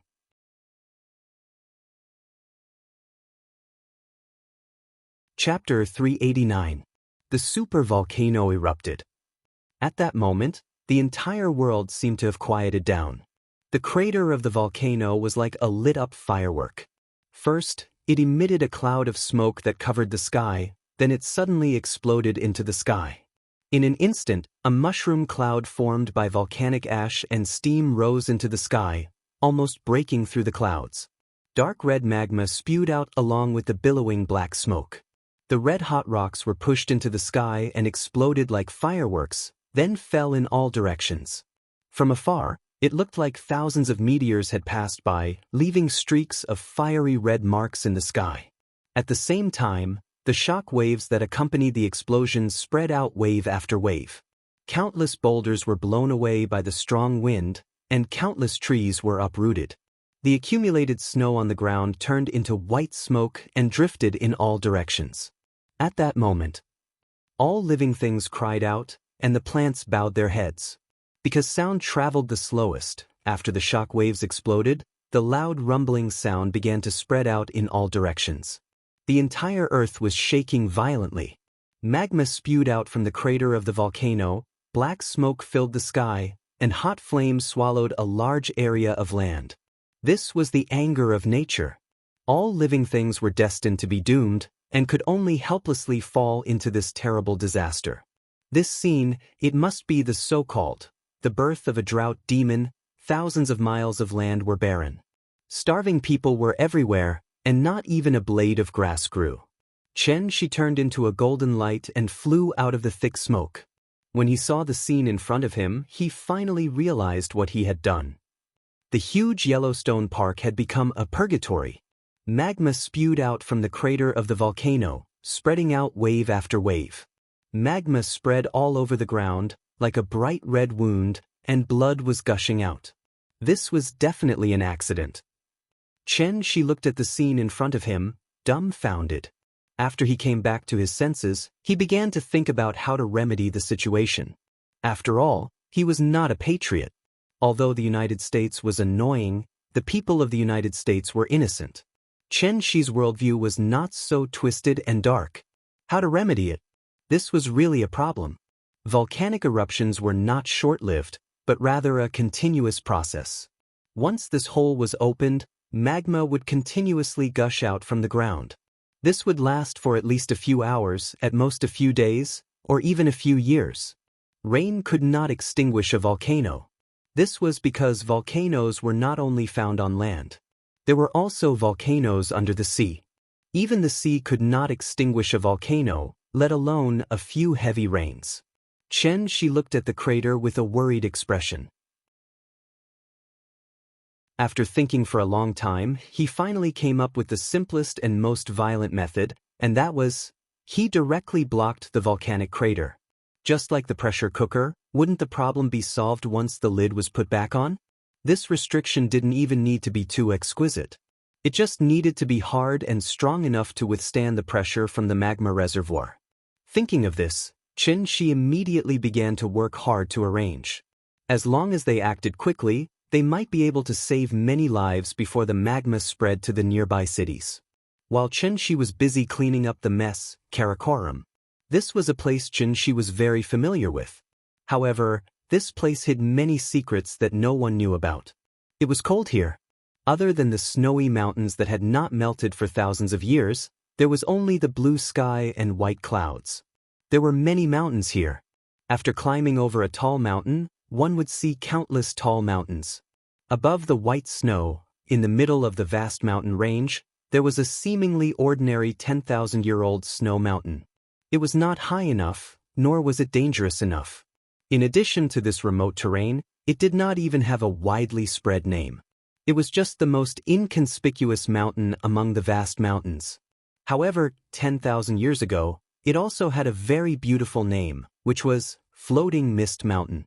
The green grass could be waves and the blue sea could be dust. The green hills could be turned into a flowing ocean, and the sea could also be turned into the land where dust had settled. Tens of thousands of years had passed. The glory of Floating Mist Mountain had turned to dust with time. The current Floating Mist Mountain was probably just a barren, snowy mountain. But today, however, this barren, snowy mountain welcomed an uninvited guest. Jiang Yan. In fact, since the moment Wushu attacked Diyu Island, there was no such person as Jiang Fengyan in this world. A 20-year-old body and a 1,000-year-old soul. After a month of recuperation, Jiang Yan had completely adapted to this body, so with every movement he made, his body naturally exuded a weather-beaten feeling. Jiang Yan stepped on the snow and walked slowly, step by step. It was like an ant walking on a painting. Although it was small, it was very obvious. It seemed that this was not the first time Jiang Yan had come here. But perhaps because it had been too long, he would stop and look around after a few steps to make sure that he did not take the wrong path. He did not fly, but walked slowly on the snow. But as he walked, Jiang Yan's figure actually disappeared into thin air just like that. He walked into a formation. The instant he stepped into the array formation, a passageway appeared before Jiang Yan's eyes. Jiang Yan did not even hesitate and walked straight into the tunnel. There was no light source in the tunnel, it was pitch black. But Jiang Yan had no intention of lighting a light at all. He continued to walk forward without stopping. He did not know how far he had walked before a faint light appeared at the end of the tunnel. Seeing this, a faint smile immediately appeared on Jiang Yan's face. At the end of the tunnel was a hall. There was only a faint green light source inside. From afar, it looked like a will-o'-the-wisp. It wandered in the hall while emitting a dim light. The moment Jiang Yan stepped into the hall, an old voice sounded in the hall. Who's here? It's me, Jiang Yan. The young man's voice was good. The energetic voice suddenly formed a sharp contrast with the lifeless voice. And as soon as Jiang Yan's voice fell, the hall that had been silent for a long time seemed to come alive again. Jiang Yan! Jiang Yan! Jiang Yan! Countless different voices sounded in every corner of the hall. Just like the many spectators sitting around, the moment they saw Jiang Yan appear, they cheered in unison. But these voices sounded like the voices of dried corpses. It was dry and shriveled, and at the same time, it was a bit harsh and hoarse. Jiang Yan seemed to enjoy the feeling of being the center of attention. After a while, he raised his arms and signaled for everyone to be quiet. The cheers stopped abruptly. At this time, Jiang Yan faced the center of the hall and said slowly, "I'm sure you all know what's going on outside, so now I just want to ask, the oath back then, is it still valid now?" After that, Jiang Yan began to look around. But no one answered him. The entire hall was silent. It was quiet and empty. It was as if he was the only living person in the room. Jiang Yan stood in the center of the hall and waited silently. After a long while, the old voice sounded again. "How can the oath of the 9 serenities be taken lightly? Since you have decided to come out, we will not continue to endure here. Go ahead and make the arrangements. If there is no doubt, I am willing to respect Jiang Yan as the co-leader of the 9 serenities and lead us to fight against Tiandu. Do you have any objections?" As soon as this question was asked, there was a sound of agreement in the hall. Seconded. Seconded. Seconded. Just like the company's board of directors, Jiang Yan was officially elected as the new CEO of the 9 serenities. There were 9 levels of heaven and 9 levels of earth. There was Tiandu above and the 9 serenities below. The 2 words, 9 serenities, were the fundamental reason why Jiang Yan dared to go against Tiandu. For this, he was even willing to sacrifice the entire Jiang family and offer up all the remaining celestials on Daiyu Island for the 9 serenities to take. Because what he wanted.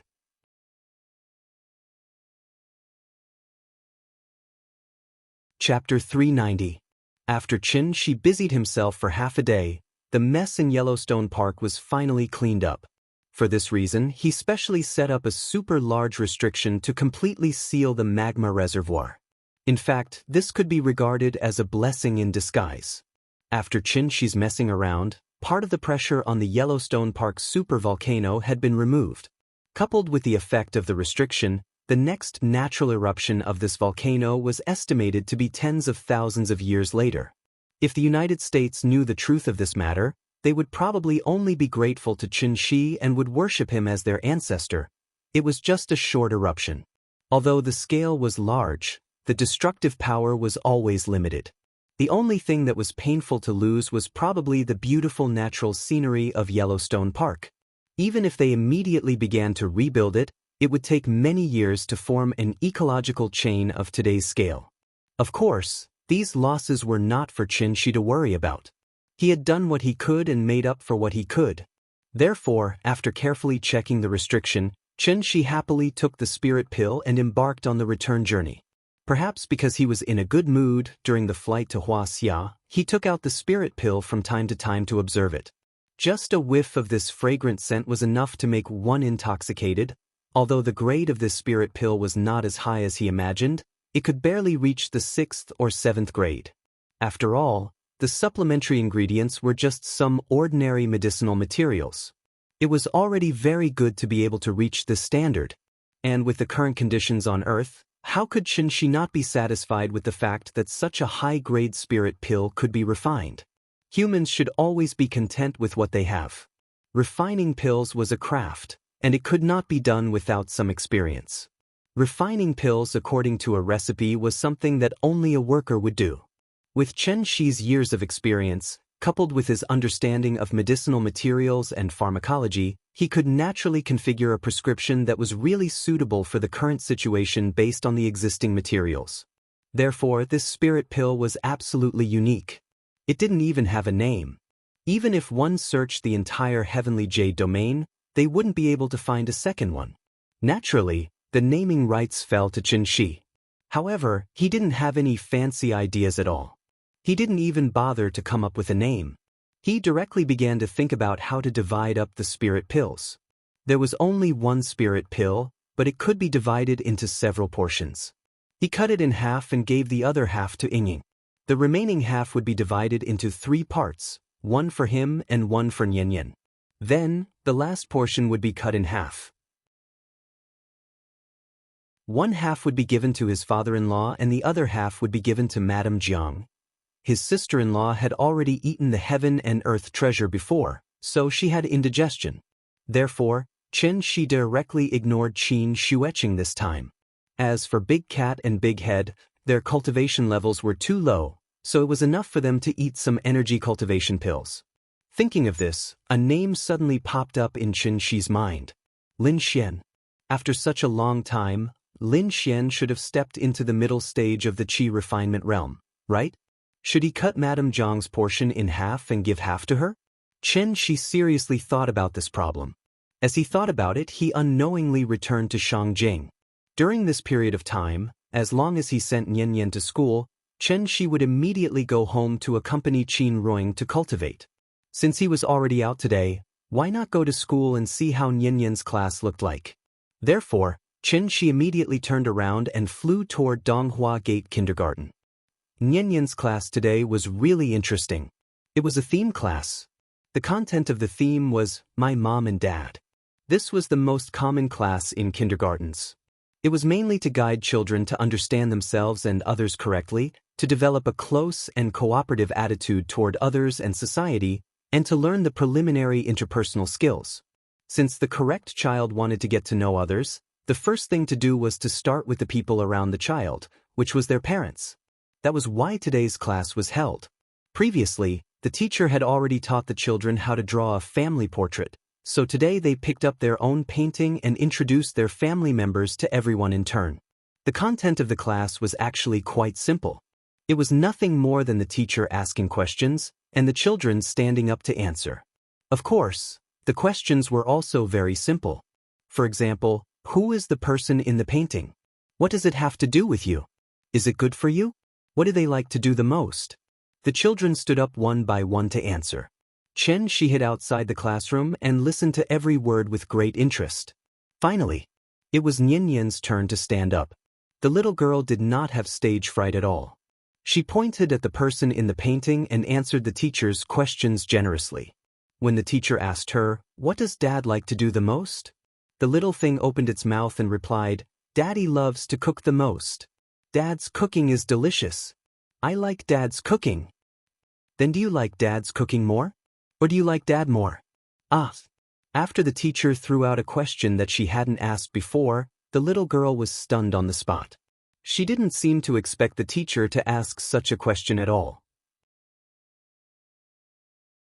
So after hesitating for a moment, the little girl frowned and whispered softly, "I like both. Dad's cooking is delicious. I like Dad." The moment he heard this sentence, the expression on Chen Shi's face was very rich. So if your father doesn't know how to cook, you won't like him? The little girl's answer wasn't wrong, but it wasn't perfect. After the teacher's guidance, she finally realized the importance of her father, so she quickly nodded and affirmed, "Even if Dad's cooking isn't good, I like Dad." Children's words carried no harm. It was actually quite interesting to listen to children talk when they had nothing to do. After the little girl sat down, it was the brothers' turn. Because they were twins, the two of them drew a picture together. The teacher asked questions as usual, but she didn't expect to make a mistake here, and that was, she didn't find out the child's family situation clearly. Therefore, when the teacher casually asked who was the father, the brothers exploded on the spot. "We don't have a father." Old Gu didn't teach them this, and the old man wasn't so petty. In fact, it was Gu Yao who taught them this. Perhaps it was because she quarreled with Xia Kaiji when she was alive, so Gu Yao had been holding back her resentment after she died, so she would instill this idea in the brothers from time to time. Of course, they had to listen to what their mother said. So, they didn't have a father. When the brothers shouted this sentence in unison, the teacher knew that something bad had happened. Sure enough, as soon as the brothers finished speaking, the other children were surprised and started to talk about it. "Teacher, is he a wild child without a father? Mom told me before. If I'm taken away by bad people, then I'll lose my parents and can only become a wild child." Wild child? He's a wild child. Wild child. In recent years, the divorce rate had been increasing, and the impact of parents' divorce on children was definitely the most profound and heavy. This was a sensitive topic. Therefore, the kindergarten teacher paid attention to this issue, and even specifically investigated the family situation of each child before entering school. She didn't think much at that time, and directly said the names of Xia Kaiji and Gu Yao. He never thought that the brothers wouldn't recognize this father at all.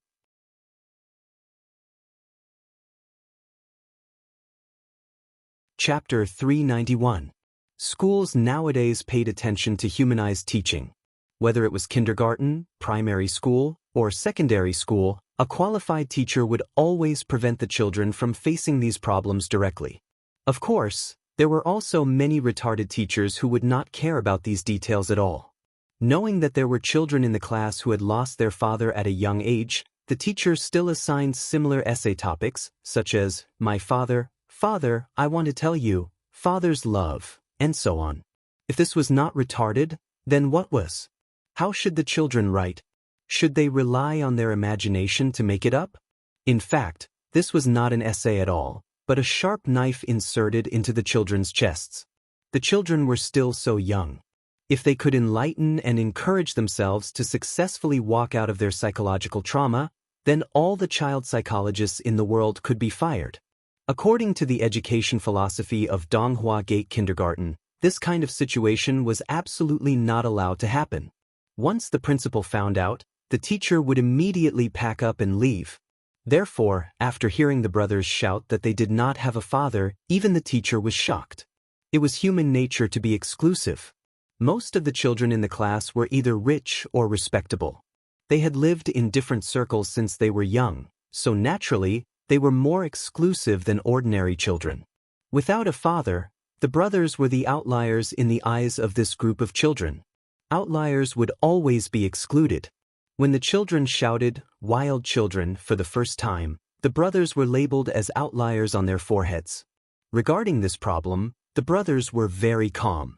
The two of them stood upright in the middle of the classroom, and there was no intention of avoiding the gaze in their eyes. Because in their eyes, this was the truth. And the facts also proved that they only needed their mother and grandpa. Of course, the brothers did not have much of a reaction, mainly because they had not experienced what Nian Nian had experienced. They had not been ridiculed and ostracized by children of the same age, so naturally, they did not understand that the words, "no father," could not be said casually. The class suddenly became lively. Seeing this, the teacher could only quickly signal for everyone to be quiet. But at this moment, the little girl at the side suddenly flipped out. "Don't talk nonsense." Nian Nian stood up from her seat and then shouted at the class with righteous indignation, "They are not wild children." The little girl was very angry.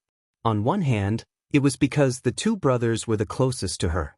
On the other hand, it was because she had a deeper understanding of the word wild child. She didn't like those 3 words, so naturally, she wouldn't allow others to say that about her little friend. Wenwen and Mingming's father is on a business trip.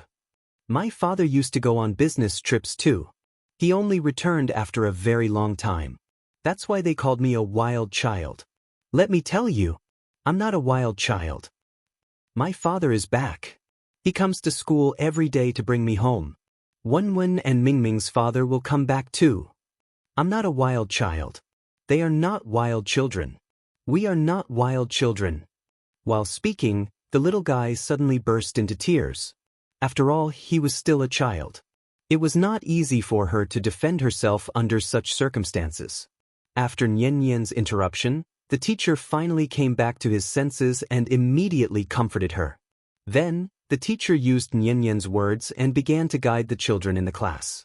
Everyone's parents were not at home sometimes, so they couldn't be called wild children because of that, right? In order to prevent the 2 brothers from causing trouble again, the teacher didn't even dare to let them speak again. He directly let them sit back in their seats and play a little game with Nian. When Nian gradually stopped crying, the teacher decisively changed the theme of the day and then led the children to sit on the small train outside the house. There were 3 teachers in a class. The main teacher made such a big mistake, so the teachers in the side class should report it to the principal. But considering that everyone was in the same boat, the teachers in the side class concealed this matter. The small disturbance soon subsided. Nian's little face showed a smile again, but the 2 brothers' faces showed a thoughtful expression. Perhaps from this moment on, the shadow of their father gradually emerged from the bottom of their hearts? She was like a bystander, silently watching the whole process. To be honest, when he saw Nian stand up and passionately defend the 2 brothers, he, as a father, was really shocked. That feeling was hard to describe. In short, Nian's performance today made him very satisfied. He didn't raise his daughter in vain. Dad will always love you. Forever and ever. Happy, she called the big cat who had been squatting on the wall pillar and dozing off. Then he scraped a layer of skin from the elixir and threw it to the big cat. This guy was lying on the school wall every day, doing nothing but sleeping. Today, the leader happened to be inspecting, so he was happy and gave it such a big gift. It was really a blessing from the sky. The big cat happily jumped around She's feet like a dog. She was waiting for the little guy to finish school while thinking about the 2 brothers. He really had to find time to talk to old Gu. Regardless of the grudge between Xia Kaiji and Gu Yao, the child was innocent. How could he instill such thoughts in the child? This kind of thinking was unacceptable. Shi was seriously thinking about the child's education, but he didn't notice he hadn't been in seclusion for a long time to seek a breakthrough. He clearly had an epiphany some time ago on Daiyu Island. Now, he only needed to concentrate on seclusion, and the day he came out would be the day he reached insightful emptiness. But even so, Shi still didn't plan to go into seclusion, because he had to pick up Nian from school every day, cook for Nian, and play with Nian. These trivial matters took up too much of his time and made him live more and more like an ordinary person. The life of an ordinary person was trivial, nothing more than some household chores. He could even do nothing all day, just stay outside Nian's classroom and watch his daughter grow up day by day. Actually, to put it bluntly, in his current state, he didn't deserve to be a cultivator at all. Cultivation didn't just fall from the sky, it had to be accumulated bit by bit. It was also because of this that Qin Xueqing sometimes felt very strange. Did Qin Shi really not need to cultivate? Nian was very cute. But because of Nian, did he really have to completely give up on cultivation? As a qualified martial arts fanatic, her sister-in-law really didn't understand Qin Shi's approach, so she also talked to Qin Shi. In this regard, Qin Shi's attitude was more resolute than she imagined. Nian was indeed more important than cultivation. If he had to choose between Nian and cultivation, Qin Shi would also choose the former without hesitation. You say it's trivial, but I say it's deep and meaningful. Probably only Qin Shi himself could understand the meaning behind it. You're under too little pressure. This was the last sentence Qin Shueqing said to Qin Shi before she went into seclusion. Because in her opinion, Qin Shi was simply a nouveau riche. Once he had a little money, he began to forget himself. He was busy taking the child around all day and didn't care about his own career at all. One had to know that his current stability came from his previous accumulation. Once these accumulations were exhausted, was he going to take the child and sell vegetables on the streets? This was the difference in values.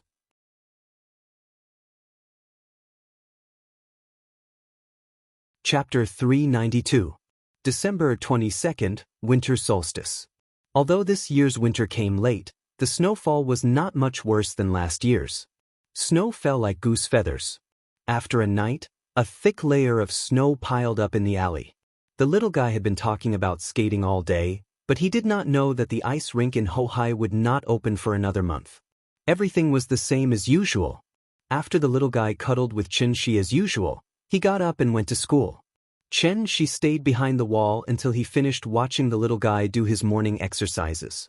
Then he slowly strolled back to Dongming Alley like an ordinary person who got up early for a walk. But what was different from usual was, Qin Shi met an acquaintance at the entrance of the alley today. "Mr. Qin, long time no see." The person was Jiang Yan. Jiang Yan was wearing a long black down jacket and a gray wool hoodie on his head, hiding his long hair. Jiang Yan's current appearance, he looked no different from the young people you could see on the street. The only difference was that he still had an outstanding temperament that was as deep as the abyss. Why are you here?" Qin Shi never thought that Jiang Yan would come to Shangjing and even find him at his door. So the moment he saw Jiang Yan, he was a little surprised. Could it be that this old guy had been stuck in the soul crystal for too long and wanted to wander around after taking over his body?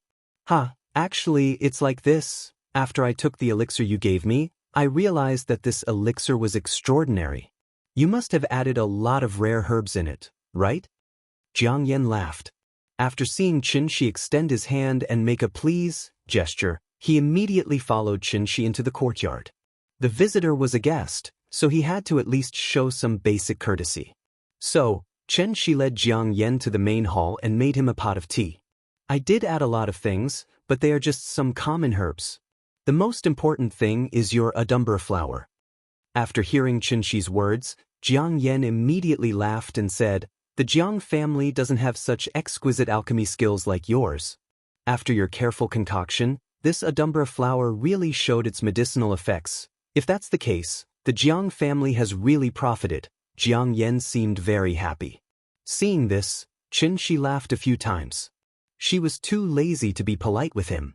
As long as he was happy, it was fine. In fact, after Qin Shi thought that this elixir would definitely end up in Jiang's stomach, he cut the Jiang family's portion in half and planned to leave the other half for Lin Xian. After all, he should not let the goodies. The old man had been hiding in the soul crystal for so many years, so he probably had accumulated a huge amount of vital energy.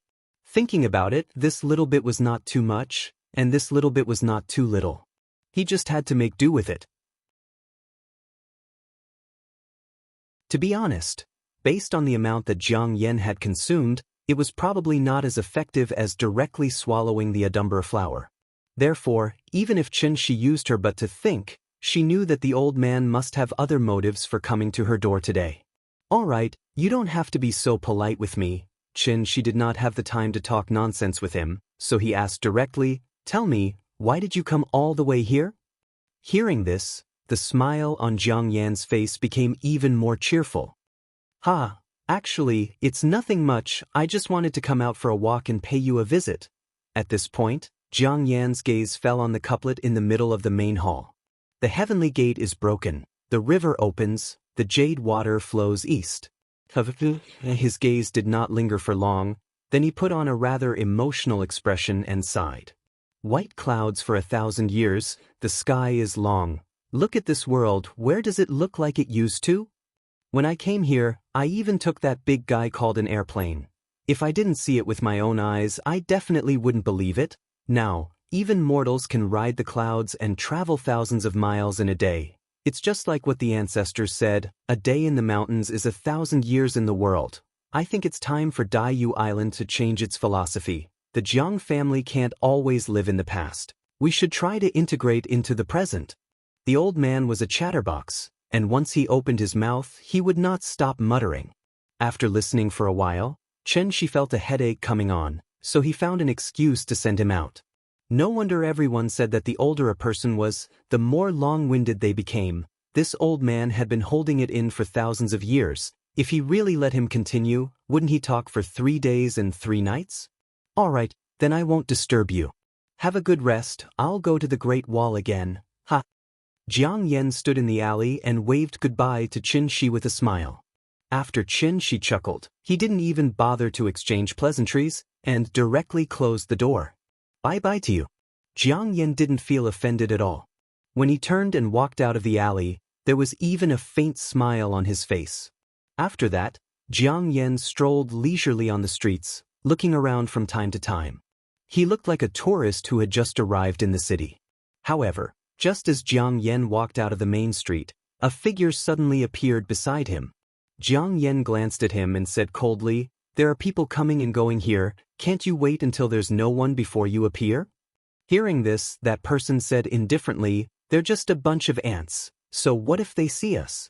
They'll only think that their eyes are playing tricks on them." Enough. Jiang Yan seemed to be quite dissatisfied with this person's approach, so his face turned cold on the spot.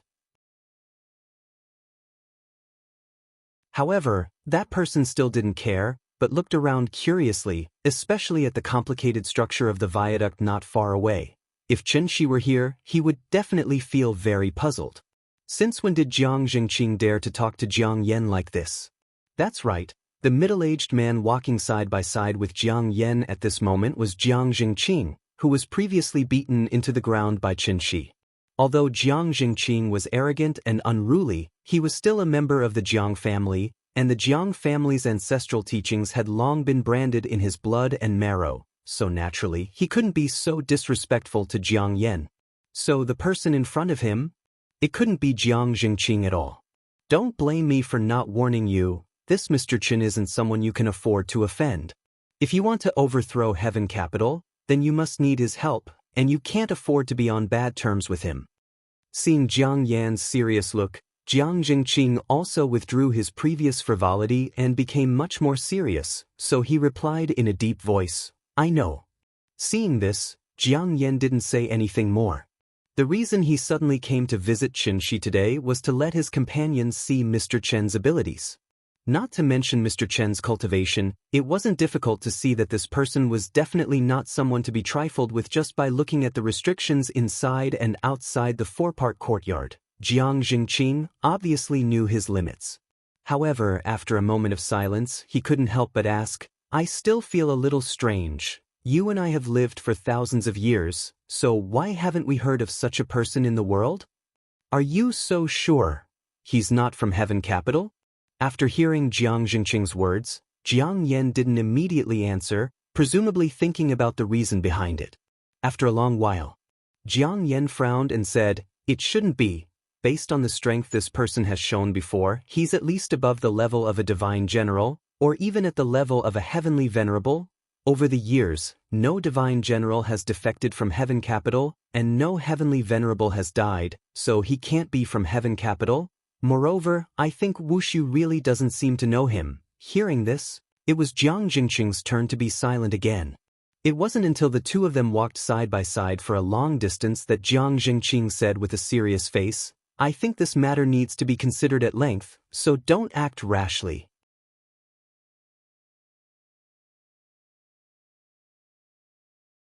Chapter 393. December 24th. Christmas Eve, Christmas Eve. With the rapid development of Huaxia over the years, the common people gradually began to understand and accept Western culture. Christmas was the most important holiday in Western countries. No matter how much Donghua Gate Kindergarten promoted traditional culture, they could not deliberately ignore it. Otherwise, how was it different from closing the country off? Therefore, Christmas was the only Western festival that Donghua Gate Kindergarten celebrated. Since it was a holiday, they naturally had to arrange themed activities. Playing with the children was secondary. The school mainly wanted the children to understand the differences between Chinese and Western culture more easily and understand the meaning of Christmas. They also hoped to cultivate the children's interest in learning English. After all, no matter how Huaxia developed in the future, it was imperative to integrate with the international community. Therefore, learning English was definitely beneficial to the children.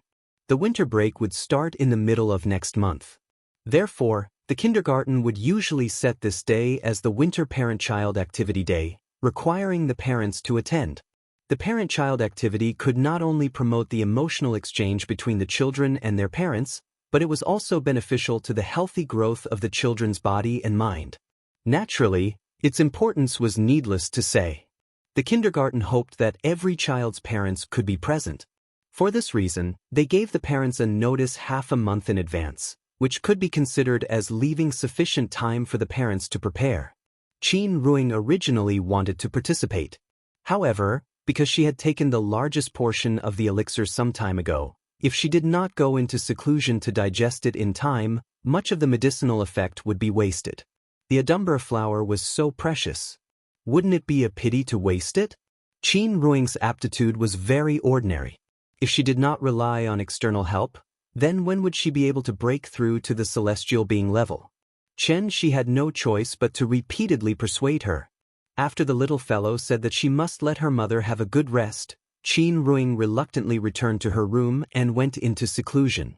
Qin Ruing could not be present, and she had other arrangements that day. Therefore, he had to find someone to take care of Nian for him temporarily. This important task, naturally, it fell on his sister-in-law's shoulders. For this, she specially called out his sister-in-law, who was in seclusion. Qin Xueqing had always been impatient with Nian, as if she didn't like children.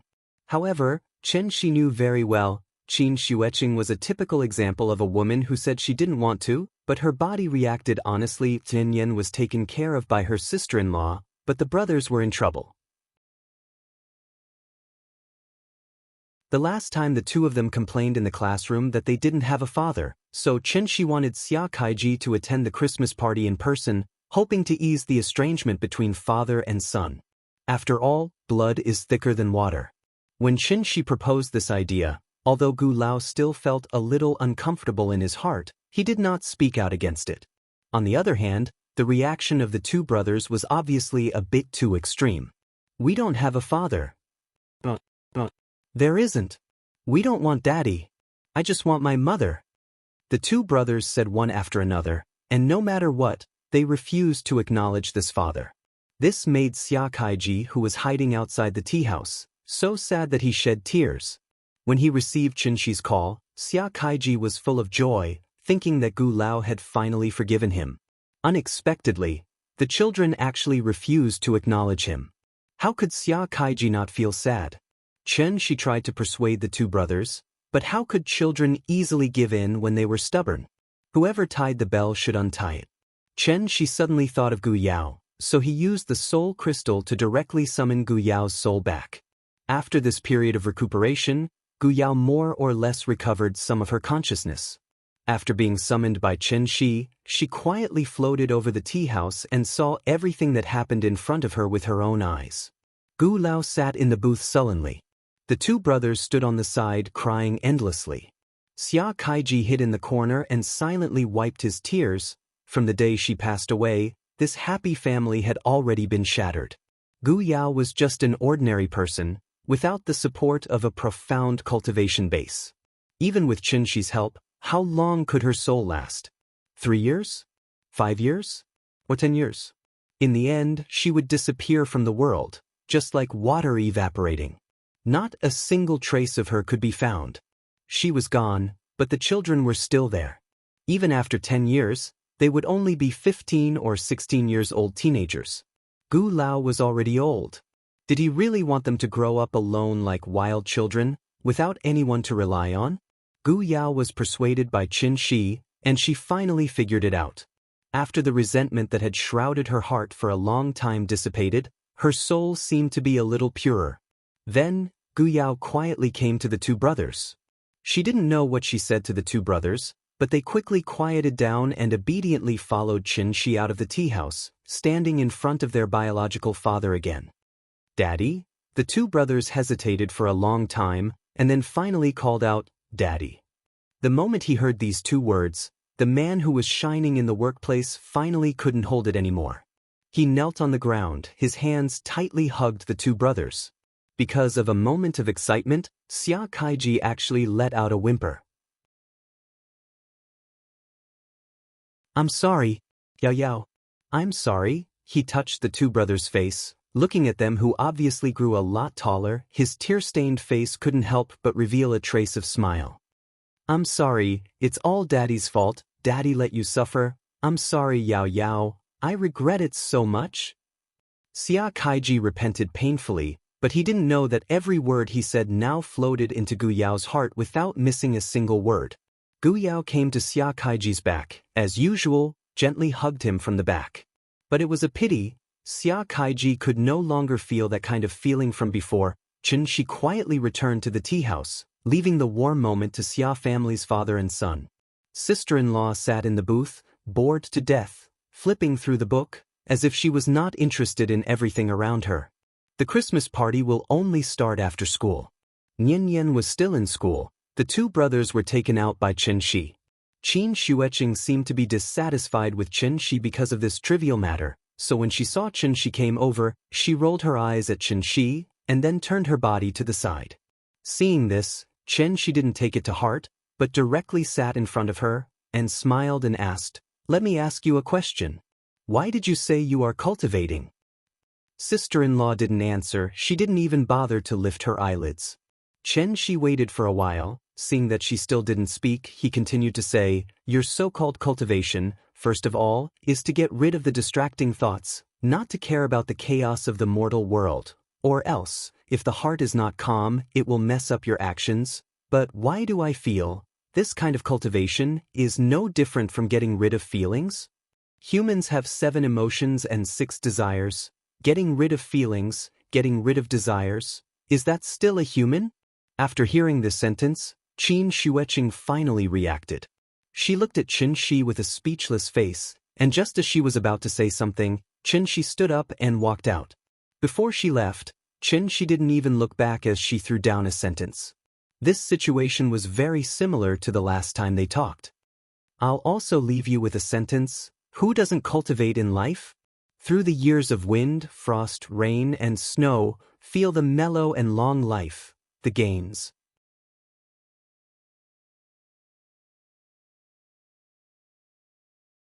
Chapter 394. 7 o'clock in the evening. The lanterns were lit, and the night was still dark. Shangjing City was shrouded in darkness, and the Forbidden City was sleeping soundly. Donghua Gate Kindergarten, which was only a street away from the Forbidden City, was brightly lit and lively for the first time today. The children had just finished dinner when the Christmas-themed party slowly began. Shangjing's winter was very cold, so the party could only be held in each class. Under Qin Shi's repeated requests, Qin Xueqing reluctantly walked into the classroom. It had to be said that Qin Xueqing's image was indeed very outstanding. As soon as she stepped into the classroom, she successfully attracted everyone's attention. The classroom, which was noisy before, instantly became much quieter because of this. Which child's parent is this? So beautiful. Why haven't I seen her before? Is she a star?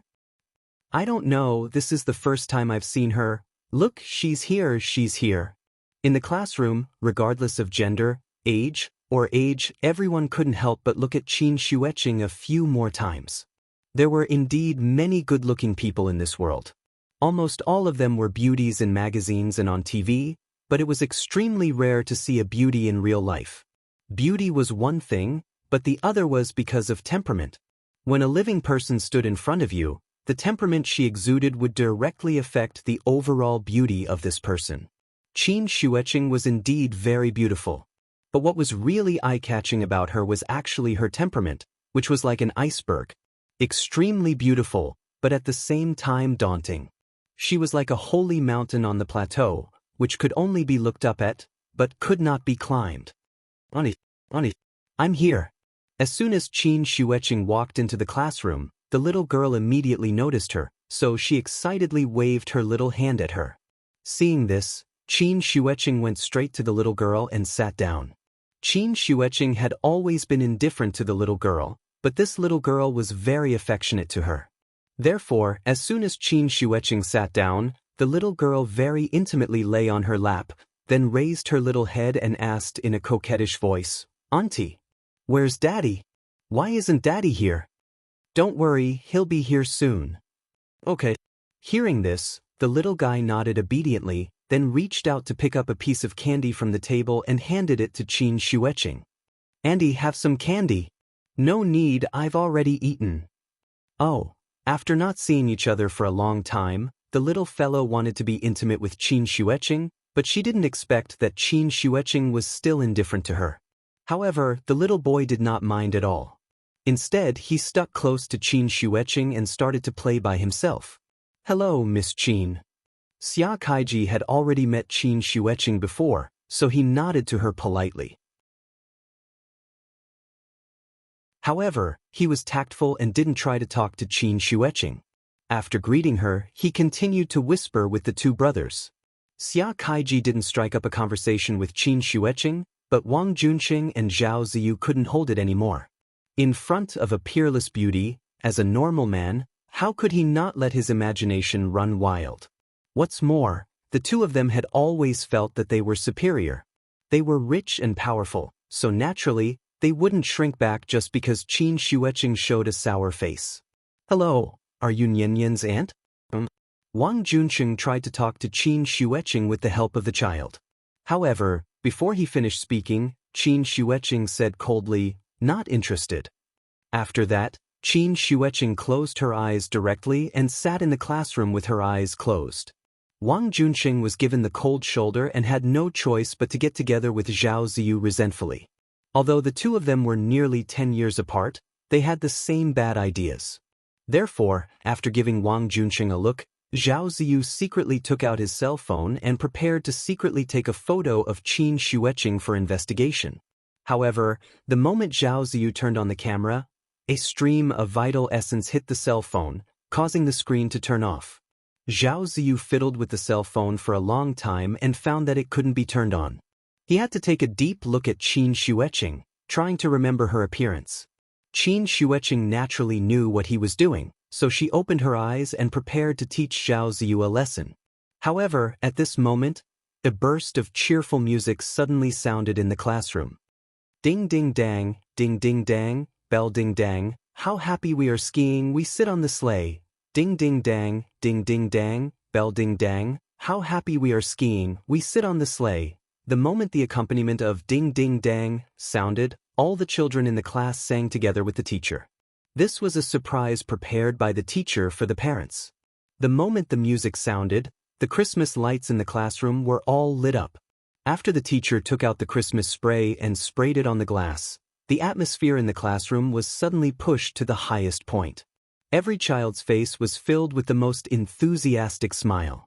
Since it was a parent-child activity, naturally parents and children had to play games together. The content of the game was very simple, which was to ask parents to accompany their children to make a Christmas card. Looking at the scissors, glue, colored pens, and socks on the table, Qin Xueqing's expression froze on the spot.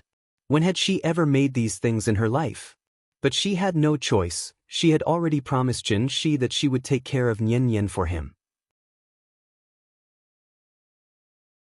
Even if Qin Xueqing was unwilling now, she had to be patient and accompany the little girl to pick up the scissors and paintbrush, and began to make the first Christmas card in her life. While teaching everyone how to make a card, the teacher told a short story about Christmas on the podium. The most attractive one was, of course, Santa Claus who gave gifts to every child on Christmas Eve. After telling the story, the teacher motioned for everyone to stop what they were doing for a while, and then announced loudly, "Children, look, who's here?" After that, the teacher pointed to the door of the classroom. Then, Santa Claus, wearing a red coat and a long white beard, appeared outside the door. Santa Claus. The moment Santa Claus appeared, the children were in an uproar. He held a big red bag with many small gifts in it. As soon as he entered the classroom, he began to give the children gifts, and at the same time, he gave them an apple that meant peace. Finally, Santa Claus came to the little girl. The little girl eagerly took the apple from the old man's hand, looked up, and found that the face hidden under the beard was particularly familiar. Dad! He was indeed a biological child. Even if Chin-shi was wearing a beard, the little girl still recognized him at a glance. Dad! The little girl excitedly jumped up and was about to go forward and hug Chin-shi, but Chin-shi made a shushing gesture to her.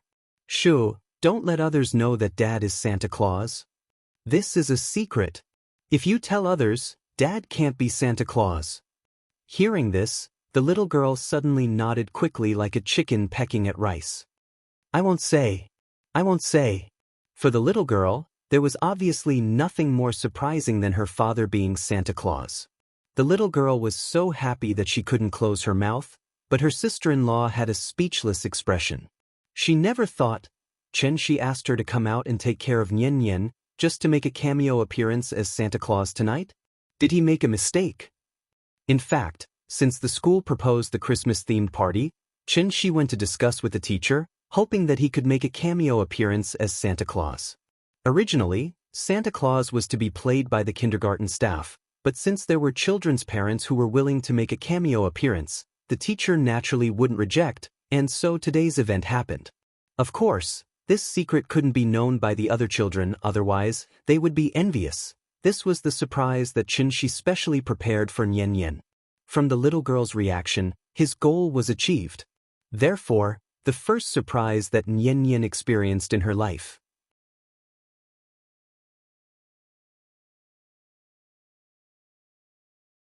Chapter 395. Since she found out that her father was Santa Claus, the little girl had been very excited.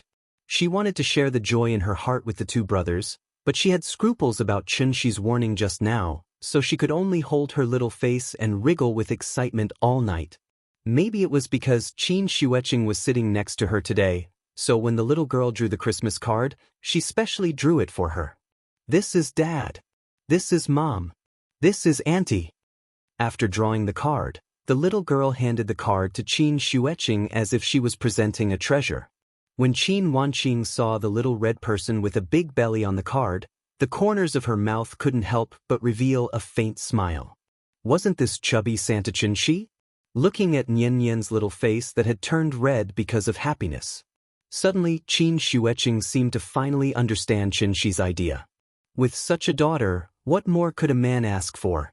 It was said that a daughter was her father's little lover in his last life. Wasn't it because the first man in the world who saw her smile or cry was her father? The first man in the world who hugged her and kissed her was her father. The first man in the world who dared to say to her that he would always be by her side was also her father. Her father was her daughter's most firm and dependable support, and also the most affectionate and sincere man in the world to her. Only her father would care about her and love her without asking for anything in return. Her father would never be like other men. Yesterday, he kept saying that he loved you, but today, he would stab you with the sharpest knife. In short, no matter what her father did, he always had only one starting point, and that was for the good of his daughter. As for whether his daughter could feel and understand the strong father's love in it, it was obviously another matter. A father's love was like a mountain, and a mother's love was like water. The mountain was high, mighty, and magnificent. The mountain was high, and the scenery was moving. The water was good, and the flow was meticulous. It was trickling, soft, and flowing continuously. This was a Christmas full of joy and joy. After the cards were finished, the teacher asked the children to give the cards to the people they wanted to give them to the most. Some children, under the guidance of their parents, gave the cards to their teachers. Some of the children gave the cards to their parents. Only the little girl did not do so. Instead, she put the greeting card into her small school bag. The teacher noticed her unusual behavior, so he came to her side and gently asked her who she wanted to give the card to. Hearing this, the little girl stared at her with her big eyes and asked in confusion, "Teacher, didn't you say that if we give the patients a card, they will get better faster? Mom is sick. I want to give this card to my mother. That way, Mom will recover faster." After saying that, The little girl patted her school bag like a treasure. It seemed that she had high expectations for this greeting card. She had lied to her that her mother was sick, and the little girl had always kept this matter in her heart. Patience needed more care and attention. This 5-year-old child had already learned how to care for others. Qin Shueqing fell silent. She gently stroked the little fellow's head, but didn't say a word. Because she finally understood what exactly was his sister searching for back then. 10,000 Holy Valley was too cold. The stubborn feudal clan rules restricted her thoughts. So all along, she only had one pursuit in her heart. That was to cultivate, and cultivate again. Why cultivate? To ascend. But wasn't ascension another form of liberation? It was only at this moment that Qin Shueqing truly saw her own heart clearly. She seemed to be strong and decisive, but in fact, she was much weaker than Qin Rui. At least, her sister could violate the clan rules in order to pursue what she wanted, but she could only numb herself by cultivating day and night. Just like what Chen Shi said, humans had 7 emotions and 6 desires. This was an unavoidable fact. If one extinguished their emotions and desires, would they still be human? Looking at Nian Yan's innocent and beautiful smile, Qin Shueqing suddenly felt enlightened. She closed her eyes, and the vital energy in her body suddenly began to flow slowly. Under her influence, a faint breeze suddenly blew through the originally closed doors and windows of the classroom. The wind blew the paper on the picture album on the table, and also gently brushed the faces of all the children. No one noticed that something was wrong with her. This woman with exceptional talent and excellent aptitude. She actually had an epiphany just like that. At this moment, Chen Shi had also changed and returned to the classroom. He noticed that Qin Shueqing was acting strangely, so he immediately set up a restriction to ensure that her epiphany would not be disturbed by the outside world. "Dad, what's wrong with Auntie? Auntie is tired. Let her rest for a while. She'll be fine soon. Then let's speak softly. Don't disturb Auntie. Good girl, you're sensible." His sister-in-law had an epiphany. After the Christmas party ended, she went home and shut herself in. The secular world tempered her heart, and she took it with equanimity. The world was full of disturbances, and her heart reflected the secular world. Chen Shi just casually gave some advice, but he didn't expect Qin Shueqing to understand it completely. Chen Shi didn't know whether to laugh or cry about this. After all, this question was obviously beyond the scope of the syllabus. Perhaps this was what they meant by, "Flowers planted with the intention do not bloom, but willows planted without the intention do." Ever since she found the Earth Soul, Qin Shueqing's cultivation level shot up like a rocket. Qin Ruing had the best resources, but her cultivation progress was still like a tortoise's crawl. There was no obvious improvement at all. Everyone had their own fate. Fortunately, Qin Ruing was not a narrow-minded person. Otherwise, she would be depressed to death if she saw this situation. December 31st. It was the last day of the year. Chen Shi waited outside the West Wing door, like a father waiting for his child to be born. He paced back and forth in the courtyard, slightly anxious. Suddenly, a strong wave of spirit energy surged out from the West Wing. Chen Shi immediately jumped into the room as if he had been electrocuted. As soon as he entered, he saw Qin Ruing sitting cross-legged on the bed and looking at him with a yin-yang smile. Qin Ruing had finally fully digested the effects of the spirit pill and officially came out of seclusion. "Come, Ying, let me see if there are any side effects." As Chen Shi spoke, she moved closer to Qin Ruing with a bashful face. In fact, Qin Ruing had only broken through to the diviner stage. It wasn't a forced breakthrough, so how could there be any danger? Chen Shi was taking the opportunity to take advantage of her. Seeing this, Qin Ruing didn't hesitate. Instead, she offered her red lips and gently pecked Chen Shi's face. "Not enough, not enough. You have to do it here too. In your dreams? Not kissing? Then I'll kiss you instead." "Aya, stop fooling around. Come on, just one." They were obviously an old couple, but when the two of them were together, they were still as sweet as before. After a round of lovemaking, Qin Ruing gently leaned on Chen Shi's shoulder and then chatted with him casually. How has Nian been doing during this time? Very good. She even made you a greeting card. When is the school holiday? Around the middle of next month. So soon? Why don't we take Nian out for a trip when she's on holiday? Where do you want to go? Anywhere is fine as long as you're with me.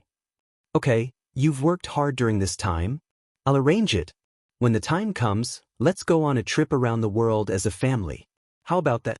The word cultivation was never the topic of conversation between husband and wife. They preferred to live in the moment and enjoy the sweet time with their family. And this should be the so-called happiness, right? Therefore, the only thing she wanted now was to let this happiness continue to last. No one could ruin his happy life.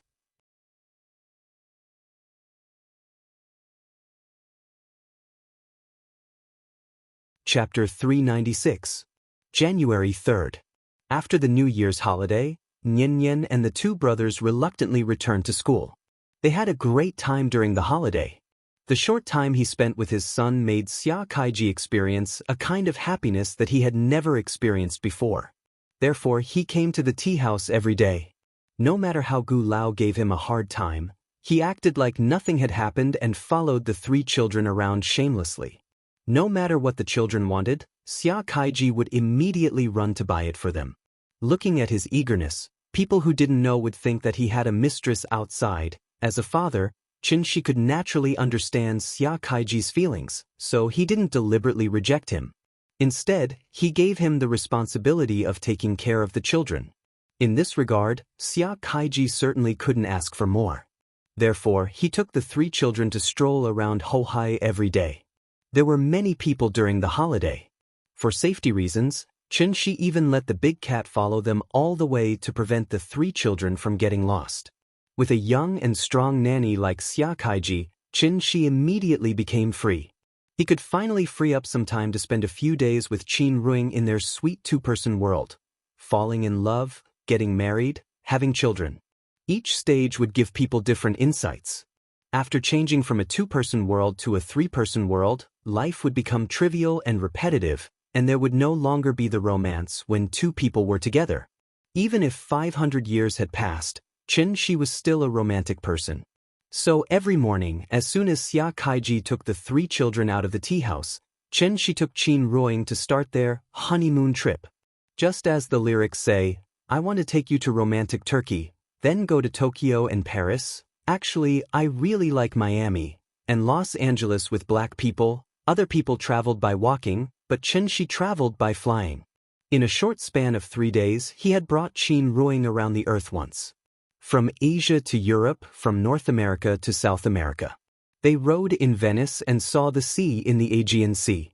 They went to Iceland to enjoy the polar scenery, and then went to Africa to experience the tropical scenery. America's Grand Canyon, Egypt's pyramids, Turkey's Cotton Island, Maldives' Sea of Stars, everyone had their own experience with traveling. And Shi's experience was, the world is so big, I only want you by my side. When Nian came home every night, she would happily tell her mother where she had been, but she didn't know, when she was still squeezing around in Shangjing City, her father had already brought her mother to play all over the world. It was a happy holiday, a sweet time that only belonged to mom and dad. The little guy was still young, so he naturally didn't understand the world of adults. Perhaps out of compensation, Shi decisively decided, when Nian turned 16, he would take her to travel around the world. She was a girl after all, so she naturally had to be pampered. The higher one's horizons were, the harder it was for them to be fooled. In this regard, Shi even had a malicious fantasy. When Nian grew up, if a boy chased her and said that he wanted to take her on a trip, Nian would respond with disdain, "Where are we going? The moon? If it's not the moon, then stop, my dad has already taken me to play all over the world." Thinking of this, Shi's mouth couldn't help but reveal a smug smirk.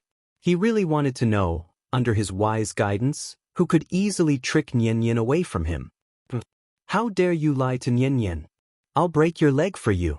The holiday was over, and the days immediately returned to the usual peace. She seemed to be idling around all day with nothing to do, but she was secretly playing a big game of chess. The reason why he suddenly took Qin Ruoying on a trip around the world was, on one hand, to enjoy the two of them, and on the other hand, it was completely because of Wushu. As the saying goes, if you don't kill the snake, it will eventually be harmful. After Wushu escaped with serious injuries, Chen Shi did think of looking for him. But in this vast sea of people, where should he go to find him? Wushu was like an injured poisonous snake, hiding in a dark corner of the earth, waiting for an opportunity to strike. The earth was very big. But for cultivators of their level, the earth was still too small. This feeling was like having a poisonous snake at home, but Chen Shi couldn't find it no matter how hard he tried. Chen Shi wasn't afraid of poisonous snakes. But Nian and Ying were afraid. With Wushu's cultivation level, other than Chen Shi, who else could deal with him? It was imperative to get rid of the source of the problem. Therefore, Chen Shi set up restrictions in most areas of the world. These restrictions were equivalent to radars, each covering a range and sensing the fluctuation of spirit energy in the area at all times. As long as Wushu attacked within the range of the restrictions, Chen Shi would be able to detect his location immediately. Of course, if Wushu didn't attack, Chen Shi wouldn't be able to do anything to him anyway. Let's take it slow, let's see who has more patience. Needless to say, Chen Shi's idea was very good. But he didn't expect this at all. Life always brings unexpected surprises to people. The weather was sunny today. The highest temperature was 6 degrees Celsius. Chen Shi moved a chair to sit in the courtyard, basking in the sun while teaching Qin Ruoying his experience of condensing the core. The so-called cultivation naturally couldn't be achieved overnight. Dual cultivation and whatnot, that was something that only evil cultivators would practice. Chen Shi claimed to be a good youth, so naturally, he wouldn't use this method to forcefully raise Qin Ruoying's cultivation level. It didn't matter if her aptitude was poor, as long as she cultivated slowly, there would be a day when she would break through. Ying, hold your breath and try to gather your vital essence in your energy center. Actually, the process of condensing the core is like forging iron. Only through repeated tempering and hammering can the impurities in the iron block be beaten out, thus making the treasured sword sharper and sturdier. Chen Shi explained in an easy-to-understand way so that Qin Ruoying could understand more easily. After listening to his explanation, Qin Ruoying started to try to refine the primordial core in her body according to his method. The difference between the primordial core and the golden core was probably the difference between iron and steel. Only after going through a lot of tempering could iron become hard. After all, after repeated forging, it would become steel. After Qin Ruoying entered a meditative state, Chen Shi set up a restriction for her, then sat beside her and observed silently. The situation was not bad. The elixir provided Qin Ruoying with enough raw materials, so the only thing she had to do now was to put all these raw materials into a furnace, then burn them repeatedly until the golden core came out. This was a very long process. Chen Shi watched for a while, and after confirming that Qin Ruoying did not go astray, he closed his eyes and started his own cultivation. However, not long after Chen Shi closed his eyes, Qin Ruoying suddenly stopped. She suddenly opened her eyes, then as if she was feeling a little uncomfortable, she subconsciously reached out and rubbed her forehead. Ying? What's wrong? Are you not feeling well? Chen Shi sensed that something was wrong with her, so he immediately jumped up from his chair and appeared directly beside Qin Ruoying, then gently pressed his hand on her back. My head is a little dizzy. Do I have a fever? Qin Ruoying rubbed her head, then forced a smile at Chen Shi.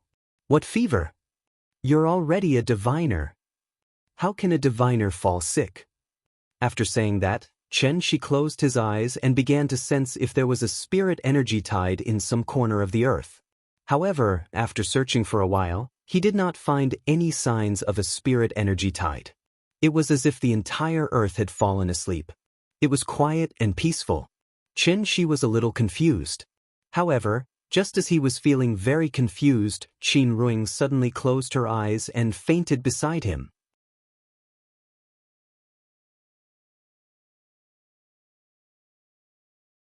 Chapter 397. The moment Qin Ruoying fainted, Chen Shi was completely stunned. He subconsciously reached out to support Qin Ruoying, but at the same time he looked up at the sky. It was winter at the moment, but the sky in Shangjing City was blue and white, clear and boundless. The warm winter sun emitted a warm golden light. It should have been a leisurely and comfortable afternoon, but a trace of coldness gradually rose from the bottom of his heart. He picked up Qin Ruing by the waist and looked at his lover leaning unconsciously on his shoulder. At this moment, his mind was completely blank. But why exactly? Where did the spirit energy tide appear? Why didn't he notice any abnormalities? She gently placed Qin Ruing on the bed. Then he sat cross-legged next to his lover. Without any hesitation, he directly took out the soul crystal and then used the amplification effect of the soul crystal to greatly enhance the strength of his divine soul. At the same time, the restrictions that Qin had set up all over the world seemed to have been stimulated by something. They suddenly expanded a lot, and the area they covered almost doubled. One after another, the perceptual restrictions were like a big net that covered the sky. The moment the big net opened, Qi's consciousness also spread out. In his perception, the whole world was quiet, so calm that there was not a trace of ripple. She did not believe it, so he mobilized his divine soul with all his strength, trying to bring the whole earth into his perception range. However, how big was the earth? The 7 continents only occupied 29% of the area, and the remaining 71% was all ocean. She was already struggling to perceive the 29% of the land, so how could he forcibly perceive the rest of the ocean? This was not a battle, and it had nothing to do with the accumulation of true essence. It was purely relying on the perception of the divine soul. This level of consumption had completely exceeded the limit of what he could bear. Therefore, after holding on for a few minutes, Qi's 7 orifices began to strangely bleed. Fortunately, Nian was not at home at the moment. Otherwise, wouldn't she be frightened by his current appearance? She gritted his teeth and persevered for a long time. In the end, because his spirit was unable to bear the burden, he had no choice but to stop this dangerous action. There was no sign of the tide surging, but Qin Ruing still fainted because of dizziness. No matter how slow-witted Qin was, he should have figured out the reason by now. It turned out that he had been looking in the wrong direction. Previously, whenever Qin Ruing felt dizzy, it must be when the tide was surging and the gate of heaven was about to open. This also made Qin fall into a misunderstanding, thinking that Yingying's illness was related to all of this. In fact, the spirit qi tide was a blessing given to cultivators by the heavens. How could it bring bad effects to people? The crux of the problem was not because of the spirit energy tide, but because sky-bearing art, floating dawn mirror. Every time the tide surged, the people behind the heavenly gate would take out the heaven-bearing efficacious floating mirror. Although he was not clear about the true use of this treasure, there was no doubt that, once Tiandu used the sky-bearing art, Xiannu, who was in the lower realm, would definitely be affected. Xiannu. The name sounded good, but in reality, they were just a bunch of pitiful cannon fodder. After thinking through this point, She stopped all of his meaningless actions and quietly sat beside Qin Ruing. He quietly looked at his lover's face, hoping that the first thing she saw when she woke up would be him. Unfortunately, Qin Ruing did not wake up. It was as if she was asleep. Her breathing was slightly weak, but the frequency was orderly. She waited silently. But this time, Qin Ruing was unconscious for a much longer time than the last time. As the light in the room dimmed bit by bit, it meant that the sun was about to set. Ring, ring, ring. Suddenly, a melodious ringtone sounded. It was Qin's cell phone. At this moment, as if he had just woken up from a dream, he suddenly realized Nian was out of school. As expected, the moment Qin picked up the phone, the little fellow's sweet voice sounded from the other end of the phone. "Daddy, where are you? We're out of school." Daddy was delayed by something. "I'll come pick you up now." "Wait for Daddy for one more minute, okay?" "Okay." After hanging up the phone, Qin lowered his head to look at his lover who was still in a deep sleep. After gently kissing her forehead, Qin's figure suddenly disappeared from the room. When he appeared again, he was already outside the school gate. "Daddy, Daddy, Daddy, Daddy is here to pick me up."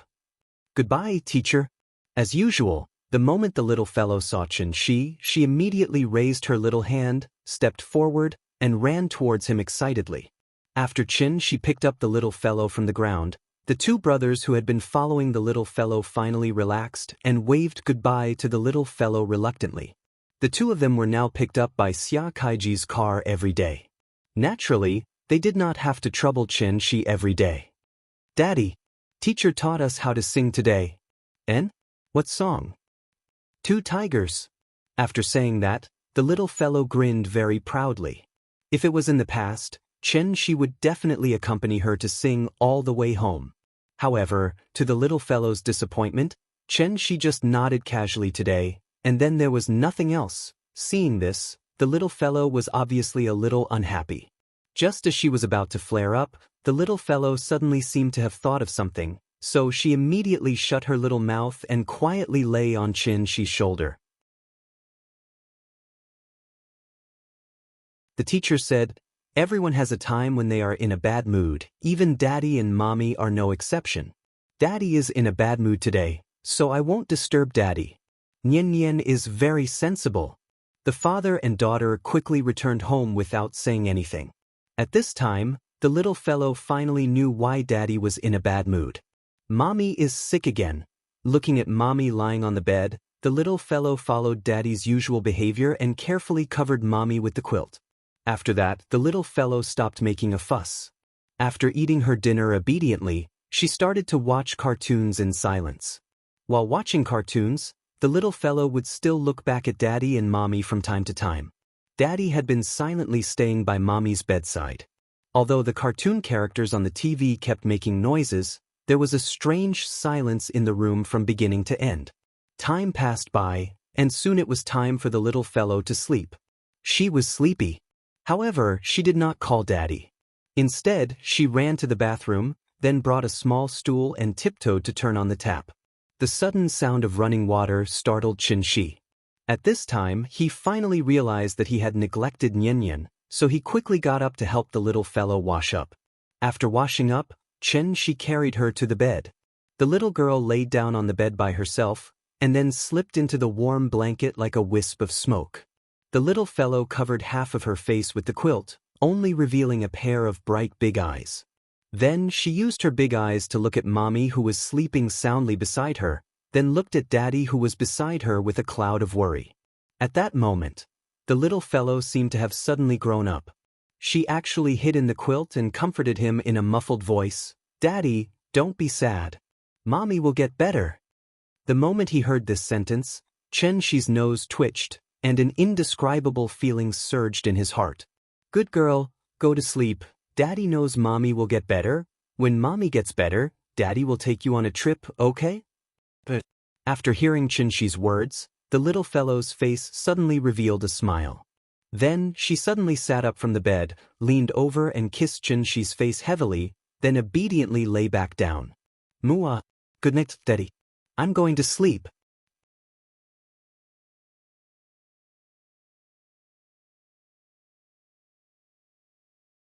Chapter 398.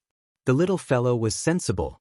In addition to knowing not to cause trouble for Dad, she even learned how to comfort Dad. Therefore, after Nian entered that sweet dreamland, Chen let out a soft sigh in this dark room. "Dad, don't be sad, Mom will get better." The little fellow had already fallen asleep, but her words kept echoing in Chen's ears. Chen silently savored this sentence. After a long time, he was like the prince who kissed Snow White in the fairy tale, kissing the little fellow and Qin Ruoying's face one by one, then got up and left the room. As soon as he opened the door, a cold wind mixed with snowflakes suddenly hit his face. It started to snow in Shangjing City again. Chen withdrew his vital essence, allowing the cold wind to wantonly enter his sleeves, and silently felt the chill brought by the cold wind. The whole sky was dark. There was only a little bit of weak moonlight, which seemed so cold. Chen set up a restriction in the room, so that he could know the situation of Qin Ruoying at the first moment. Then he flew directly into the dark night sky. He flew very fast, and in the blink of an eye, he had already flown out of Huaxia and arrived above the Pacific Ocean. And the destination of his trip, obviously, It was the waterless cave located in the deep sea. Deep in the cave, Bai Hong and Qing Wan were still like suffering Jesus, hanging high above the cave by Chen Shi. Chen Shi didn't want to kill indiscriminately, so he kept them here. Because of the suppression of the spirit needles and spirit-piercing needles, the injuries of the two people did not get any treatment, but worsened a lot, so they looked very bad. Being in prison was actually a very terrifying thing, especially this kind of cage that was similar to a small dark room. Unable to see the sun, unable to communicate with people, in this cramped and oppressive space, the most frightening and tormenting thing was, it was actually loneliness. Qing Wan's injuries were more serious, so she could only be awake for about 2 or 3 hours a day, and at other times, she was in a self-protective coma. Chen Shi came at the right time today, just when Qing Wan was awake. Bai Hong and Qing Wan were talking in a low voice. As soon as they heard the movement caused by Chen Shi flying out of the cold pool, a trace of fear flashed across their faces. Yes, Divine General Tiandu was also afraid. After a long period of confinement, they had developed a fear of Chen Shi. They were not afraid of death, but they were afraid of this endless loneliness. Come! Kill me! Kill me! The moment Chen Shi appeared, Qing Wan was like an enraged beast, crazily roaring at Chen Shi. As he roared, he spat at Chen Shi in an attempt to infuriate Chen Shi so that she would kill him. Do you want to die so much? Then I to you, Qing to Tiandu to the Tiandu to be to the kill to Tiandu to die to be killed. Then, a stream of qi like a heavy hammer smashed into Qing Wan's chest. Qing Wan was already injured, and after suffering such a heavy blow, she immediately spat out a large mouthful of blood. She could only hang her head weakly, and it seemed that she had lost half of her life. Stop! You're going to kill him like this? Seeing this, Bai Hong could not help but be anxious. Although she also had the idea of dying early and being free, it was just a thought. Even ants craved for life, not to mention them, the divine generals. Bai Hong did not want to die, and was even more unwilling to see Qing Wan die in front of her. Chen Shi would not come for no reason. Today, he suddenly came, there must be something to ask. Therefore, after a strong struggle in her mind, Bai Hong asked in a tone that was close to begging for mercy, "What do you want to know? As long as it does not involve the core of Tiandu, I can tell you without reservation." Is that so? Hearing this, Chen Shi smiled with satisfaction. But that smile, it looked a little cold. I want to know everything about the sky-bearing technique and floating dawn mirror. Can you tell me? As he spoke, Chen Shi slowly rose from the ground, and then flew straight to Qing Wan. He was obviously talking to Bai Hong, but he used his qi to lift Qing Wan's head, and began to size up this poor divine general who was covered in wounds. Bai Hong of course understood what Chen Shi meant. If she kept silent, Chen Shi would obviously use the soul-sucking technique on Qing Wan. Seeing this, Bai Hong replied rather straightforwardly, "Sky-bearing technique and floating dawn mirror? No problem, I can tell you, that is the treasure left behind by the divine ancestor. We now call it Soul Mirror." Soul Mirror? Chen Shi repeated this name, then frowned and asked, "What is its use?" Hearing this, Bai Hong immediately answered honestly, "The 5 great temples and the 13 soul-gathering cauldrons are all related to the Soul Mirror. Simply put, you can see it as the key to open the gate of heaven. Don't blame me for not telling you. Although the Soul Mirror is a treasure, it has no practical use. Apart from when it is needed to open the gate of heaven, it can only be placed in the Imperial Hall as a decoration." Bai Hong thought that Chen Shi was after the divine ancestor's treasure, so she couldn't help but remind him. However, after hearing this, Chen Shi continued to ask, "If I were to ascend from the lower realm and enter the gate of heaven, where would I appear? Where is the Imperial Hall? Who is usually in charge of the Soul Mirror? What is this person's cultivation? Are there any other defensive arrangements around it?" Bai Hong was stunned by Chen Shi's series of questions. He stared blankly at Chen Shi for a long while before saying in shock, "You're actually thinking about the Soul Mirror?" Chen Shi roared impatiently, "Answer my question." Bai Hong was really scared. Looking at Chen Shi's attitude, He really wanted to go to the Imperial Hall to snatch the soul mirror? What kind of place was the Imperial Hall? That was the core of the divine capital, equivalent to the Emperor's throne room.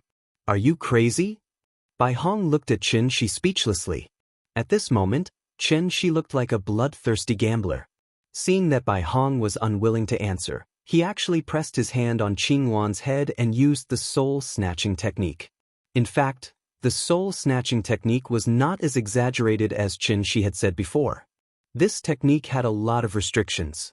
After using it, one could only inquire about some insignificant surface information. If it involved important secrets, the target's soul would automatically hide it, making the caster unable to pry. Since Qing Wan was a divine general of the divine capital, he obviously had a detailed understanding of the layout of the Imperial Hall. To Qing Wan, the Imperial Hall was no secret at all. Naturally, it would not be deliberately protected by his soul.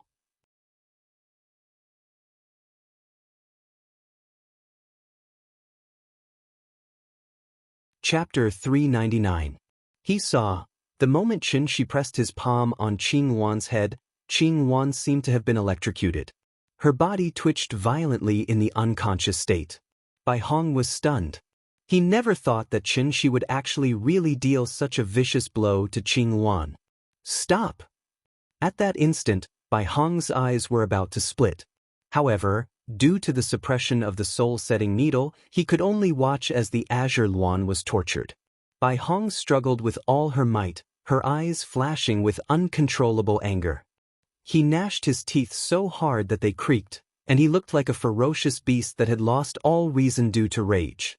He wished for nothing more than to pounce forward and tear Qin Shi into pieces.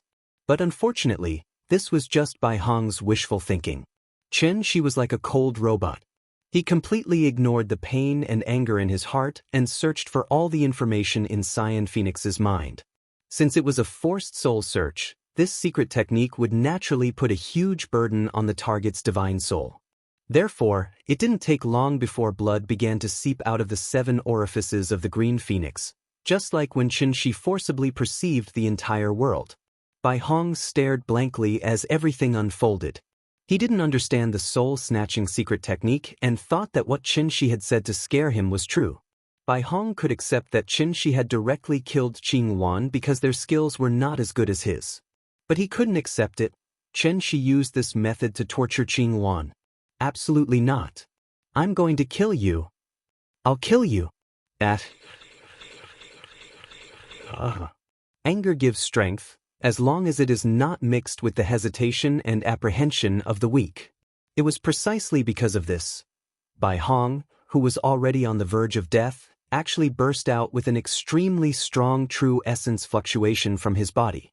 This surge of true essence was too ferocious, and it actually shook off the golden needles that Qin Shi had inserted into his body one by one.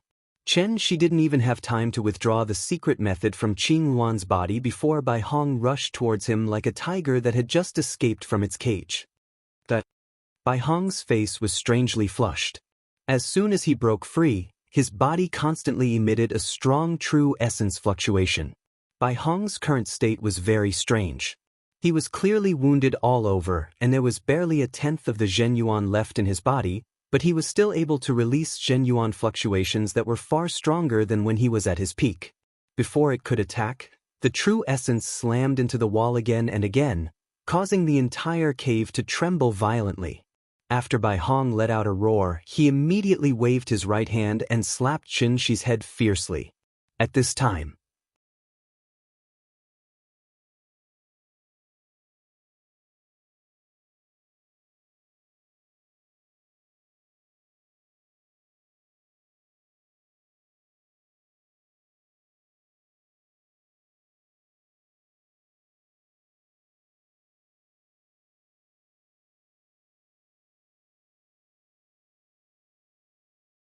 but in the eyes of Jiang Yan and the others, this was equivalent to holding a loudspeaker and shouting at the entrance of a village all day long, "Wushu, wushu, where are you? Come out, I have something to talk to you about." Because of this, Jiang Yan even pretended to call Qin Shi to ask. Although they were allies, Qin Shi was still wary of this old man, so he didn't tell him the truth. He only said that he wanted to find Wushu to prevent future trouble. Jiang Yan naturally didn't believe Qin Shi's excuse. Therefore, this old man continued to follow Qin Shi for a long time and accurately guessed Qin Shi's true purpose. For Jiang Yan, Qin Shi was a great help in overturning Tiandu, so he naturally couldn't let this help become a hindrance.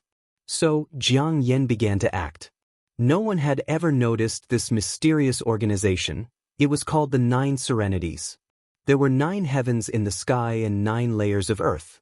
There was Tiandu above and the 9 Serenities below. Ever since the divine ancestor led the generals of Tiandu to ascend to the great world, the sinners left behind in the lower realm were full of hatred and formed this mysterious organization. Compared to Tiandu, its strength was too insignificant. After all, they could only watch the spiritual qi dry up and witness the arrival of the end of the world. They used to be high and mighty cultivators, but now they were like maggots in the gutter. Even becoming a diviner required a great opportunity. They could be as humble as dust, but they couldn't be as twisted as maggots. The resentment that had accumulated for thousands of years, it wasn't until the emergence of the first spiritual qi tide that they finally had the opportunity to release it. The generals of Tiandu didn't even know that there was such a reactionary organization in the lower realm. But the people of the 9 Serenities had already made an oath. They only lived to overturn Tiandu and avenge the suffering of thousands of years of repression.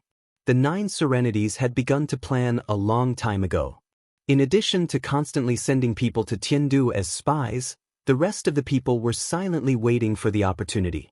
For this reason, they would rather endure hundreds or even thousands of years of loneliness and torture just to wait for the right time.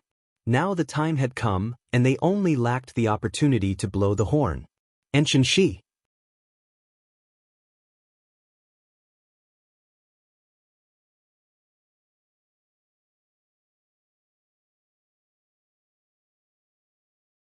Think about it from another perspective. I spent my entire life cultivating in the lower realm, and it took me 200 years to finally break through to the Deva realm.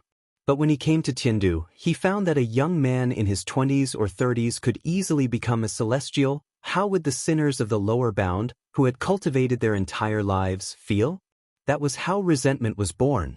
They could be as humble as dust, but they could not be as twisted as maggots.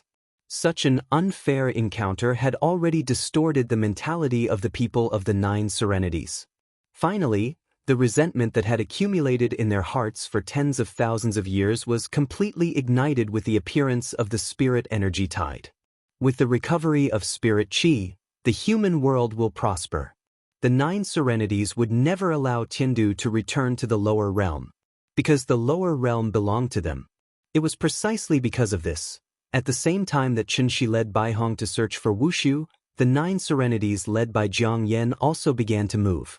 They did not have a soul as powerful as Qin Shi's, but they used a more effective method, which was face recognition. As long as there were cameras and internet coverage, there was no way to escape the detection of a supercomputer. Wushu might not have thought that there would be so many people in the world looking for him. After this period of recuperation, his injuries had more or less healed. However, for safety reasons, Wushu had never left the Arctic Circle. In addition to his daily cultivation and recuperation, this guy would lie on the iceberg, fishing and playing with polar bears. His days were quite comfortable. On this day, January 20th, it had been a full 3 months since they had escaped with the Wushu blood escape. If compared to the time in Tiandu, it was equivalent to 24 months, which was 2 years. Everything was relative, including time. The flow of time in the great world was different from that in the lower realm. 1 year on earth was 8 years in heaven. And this was the fundamental reason why the flow of time in the Goyao Temple was 8 times slower than the outside world. The 5 temples were directly connected to Tiandu, so the flow of time in the temples was not Earth's time, but Tiandu's time. Qin Shi used the Goyao Temple as a cultivation place before, but he did not figure out the key point. In addition, it was also because of the time difference between the 2 realms that divine generals of Tiandu were generally unwilling to come to the lower realm. Take Wushu for example, he had only been in the lower realm for 3 months, but 2 years had passed in heaven. What did 2 years mean?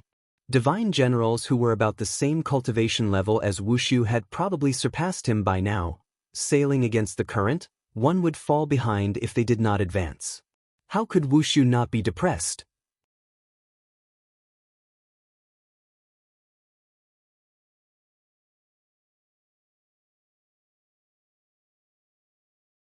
Chapter 402. There was no day in Longzhirali city, only 24 hours of night. This was a pure land located in the far north, the only city in the world where death was illegal. But today, this pure land was destined to be dyed red with blood. Under the long polar night, Longzhirali city was filled with a romantic atmosphere. This was the best time for the town's bar business. The bar music was turned up to the maximum, almost deafening people's ears. Tourists from all over the world were affected by the atmosphere and started to dance crazily on the dance floor. The air was filled with the smell of hormones. A coldly dressed woman mixed in with the crowd of men, laughing and joking. She used flirtatious words to tease the men who couldn't control themselves. When the man wanted to take a step further, the woman was like a slippery loach running to another target. The woman shuttled back and forth in the crowd. Suddenly, she saw the Asian man sitting by the bar. This man was very strange. He was only wearing a strange long robe and a thin layer of clothing. The woman guessed which country's traditional clothing was from, and her interest was piqued little by little. Since he was used to eating Western food, it would be a good experience to change his tastes once in a while. The woman treated this man as her prey tonight, and sat directly next to him. There were no blondes in Tiandu. Therefore, Wushu couldn't help but raise his eyebrows slightly when he sensed the woman approaching him. Interesting. Even though they didn't speak the same language, the woman's ambiguous aura floated into Wushu's eyes. If it was in the past, Wushu definitely wouldn't have any interest in this kind of ant-like existence. But today was different. He was here to relax. Therefore, Wushu imitated the others and pulled the woman into his arms. The woman smiled proudly, as if she was very satisfied with her charm. However, just as the woman was about to offer her red lips and have a beautiful encounter with this mysterious Asian man, Wushu's figure mysteriously disappeared from her side. The woman was stunned for a few seconds before she let out a heart-wrenching scream. At the same time, Wushu's figure suddenly appeared above the town. It was snowing heavily outside the house, and the cold wind was bone-chilling. The visibility was less than 10 meters, but Wushu's line of sight was firmly fixed on the southeast direction. There was an extremely powerful Zhen Yuan fluctuation at that location, and Wushu also sensed a trace of hostility from this wave. It was obvious that they were here for him. Seeing this, Wushu did not cower. Instead, he flew towards that direction. This was a huge iceberg that had not melted for 10,000 years. It floated on the Arctic Ocean, moving slowly with the waves. Before Wushu got close, he saw a man standing on the peak of the ice mountain with his hands behind his back.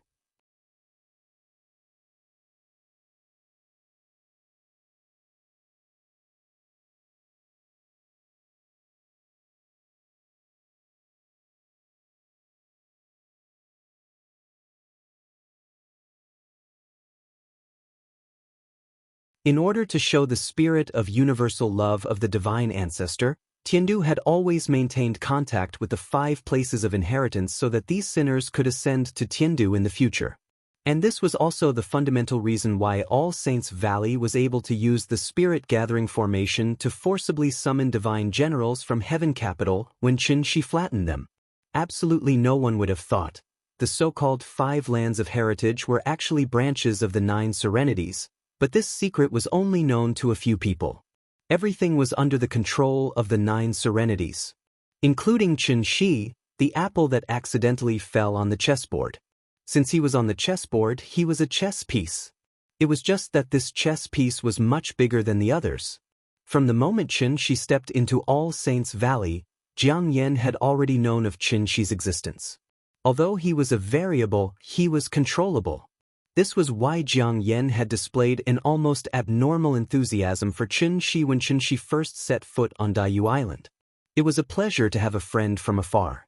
Jiang Yan was guiding Qin Shi, trying to pull Qin Shi to the opposite side of Tiandu. After all, The only advantage the 9 serenities had was probably information. The enemy was in the light while I was in the dark. Jiang Yan did not know why Qin Shi was working so hard to find Wushu. But he knew very well that Wushu was not just a divine general. Wushu, he was actually Yuhuan Tianzuan's only son. If they could successfully kill Wushu, who would face Yuhuan Tianzuan's wrath? It would not be Jiang Yan, nor would it be the 9 serenities. It would be Qin Shi, who had always been at the forefront. Wushu's identity was not a secret. Almost everyone in the great world knew about it. This guy had been outstanding since he was young, but he was mischievous and disliked cultivation. Yuhuan Tianzuan could not do anything about him, so he handed him over to Heavenly Venerable Wondrous Spells, hoping that Heavenly Venerable Wondrous Spells could guide this mischievous second generation back to the right path. But he did not teach his own son. The consequences were, after Wushu grew up, he did not recognize him as his father. No matter the occasion, Wushu would always call him Yuhuan Tianzuan, which almost angered him to death. In fact, from the respect Wushu showed to Heavenly Venerable Wondrous Spells, Wushu was actually quite a sentimental person. The reason why he made Yuhuan Tianzuan angry was probably because he had a special father-son relationship with Yuhuan Tianzuan. Yuhuan Tianzuan probably knew this too. So even though he was usually cold to Wushu, he was secretly very concerned about this son of his. Through Heavenly Venerable Wondrous Spells, he indirectly gave Wushu all kinds of Dharma treasures. This was a very strange father-son relationship. It seemed distant, but it was also very close.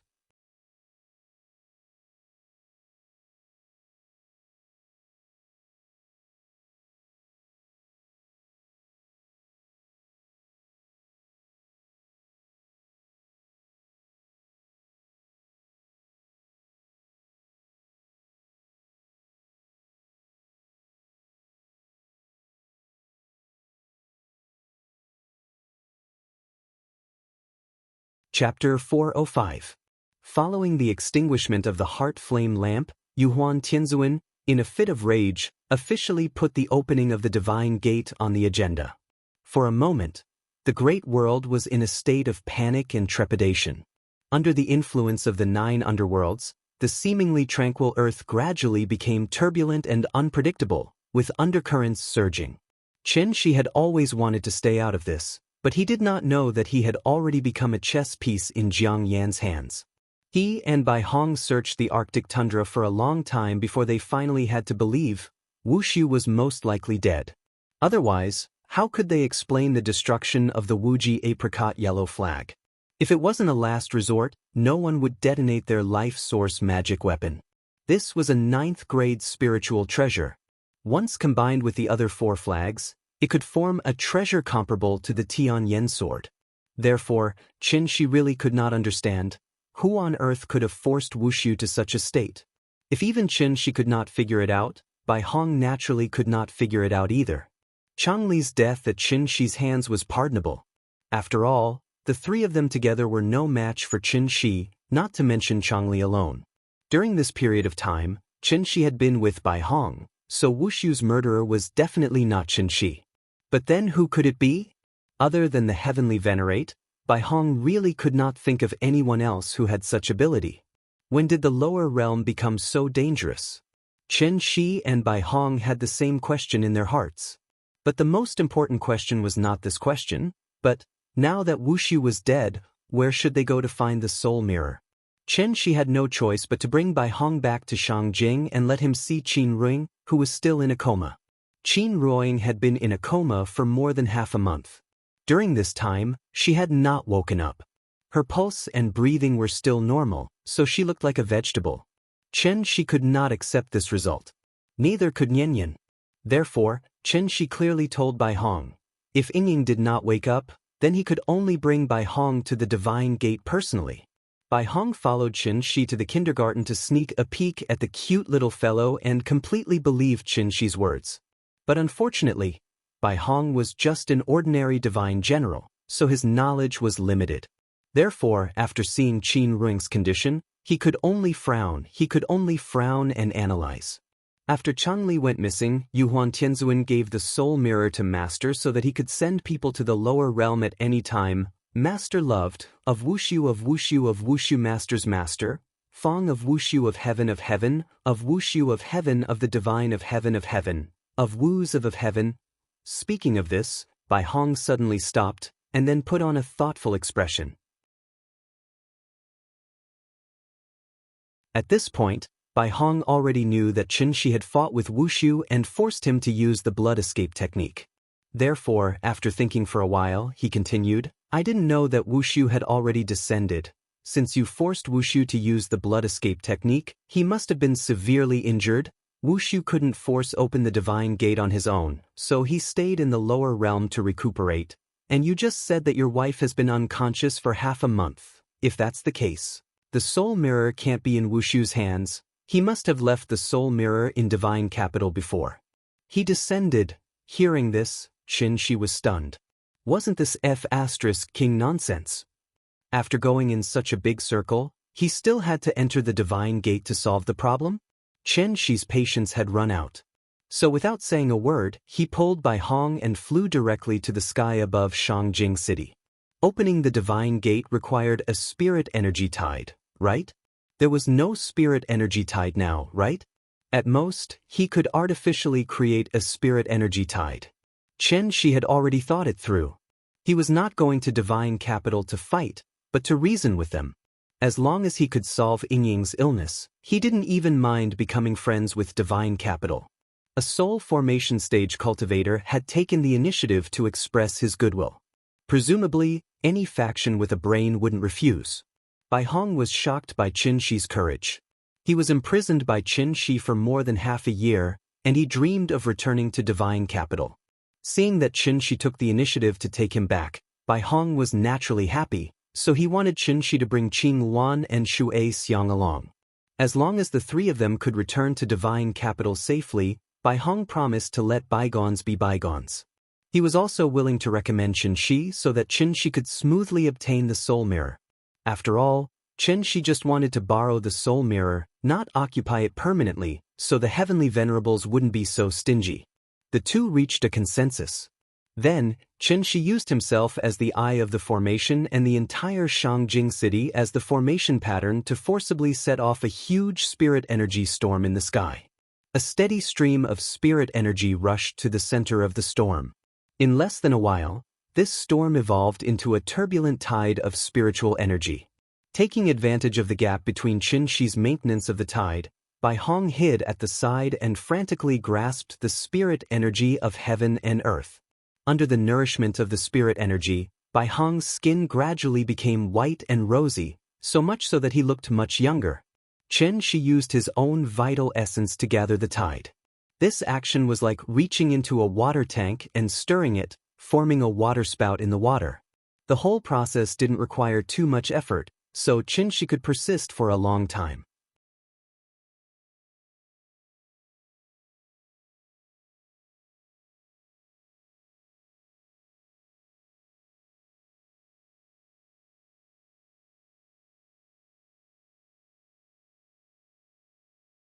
He didn't want Nian Nian to know that Qin Ruoying had been sick in bed, so he deliberately cooked ordinary food from time to time to deceive the little girl and tell her that it was her mother who cooked it. At first, the little fellow was naturally convinced. But after a long time, the little fellow still felt a little strange. Since her mother could wake up to cook for her, why couldn't she wait until school was over before going to bed? The little guy blinked his big eyes and suddenly realized, I haven't talked to my mother for a long time. Every time she came home, her mother was sleeping, so she could only watch TV silently. She didn't dare to run around the room because she was afraid of disturbing her mother. Ever since her mother fell ill, the house had become a lot more deserted. It was just that the little fellow was still young, so she didn't understand the true meaning of the word, deserted. Daddy, when will mommy get better? Soon. The doctor said that mommy doesn't have any major problems. She just needs to rest for a period of time to recover. Similar conversations kept repeating. The little fellow was distressed because of her mother's illness. How could Qin Shi not be distressed? He would set off a spirit energy tide in the sky above Shangjing City every day, but he had never seen the divine gate open. Therefore, Qin Shi's heart tightened. He just wanted to go to Tiandu to seek a soul mirror to cure Qin Ruoying's illness. Why did the divine gate refuse to open? Did he have to wait for the spirit energy tide to appear naturally? Chen Shi was very distressed. But this kind of distress couldn't be shown in front of the little fellow. Therefore, he felt as if his heart was being pressed under a big rock, and he almost couldn't breathe. When would these days come to an end? Chen Shi talked to the little fellow as he secretly pondered. The father and daughter soon returned home. As soon as she entered the door, the little fellow saw Bai Hong walking back and forth in the courtyard, so she took the initiative to wave at him and smiled. "Uncle Bai. Good afternoon. I'm out of school." Hearing this, Bai Hong seemed to have something on her mind. After forcing a smile at the little fellow, she looked at Chen Shi with a face full of apprehension. For the sake of convenience, Chen Shi left Bai Hong in the courtyard for this period of time. With the restriction guarding, he wasn't afraid of Bai Hong stirring up any storms. After all, this guy had just burned his Yuanying and was almost a cripple now. Chen Shi and Bai Hong looked at each other, but found that Bai Hong's expression was very strange today. It seemed like he was afraid of something. Why would Bai Hong be afraid?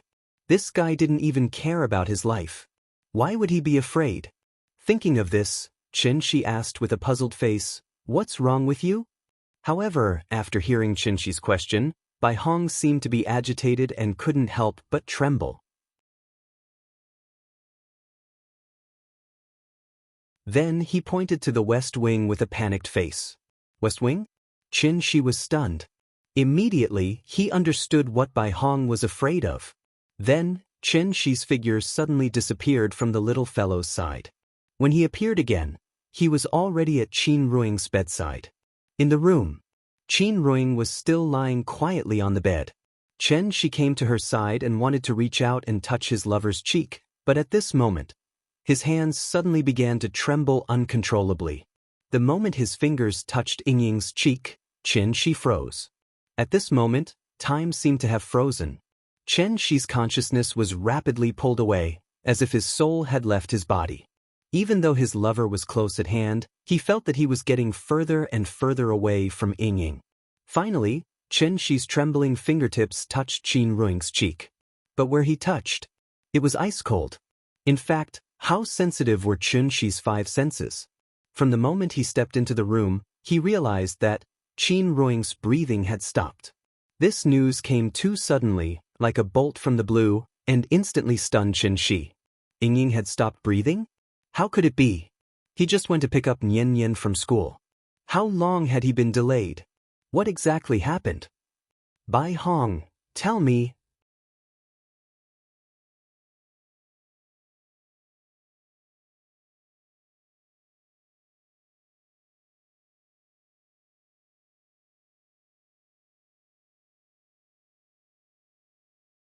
Everything was fine just now, but suddenly there was no breath. Bai Hong struggled to reply. This time, he was really sitting at home, but the trouble came from the sky. Bai Hong was, after all, a divine general. Although his cultivation was not even a tenth of it, his 5 senses were still very sharp. Just now, he was meditating in the room to heal his wounds when he suddenly discovered that there was no breath in the West Wing. He wanted to go in to check on the situation, but was blocked by the restrictions set up by Chen Shi, so he could only wait in the courtyard for Chen Shi to return. It was fine if Chen Shi did not come back.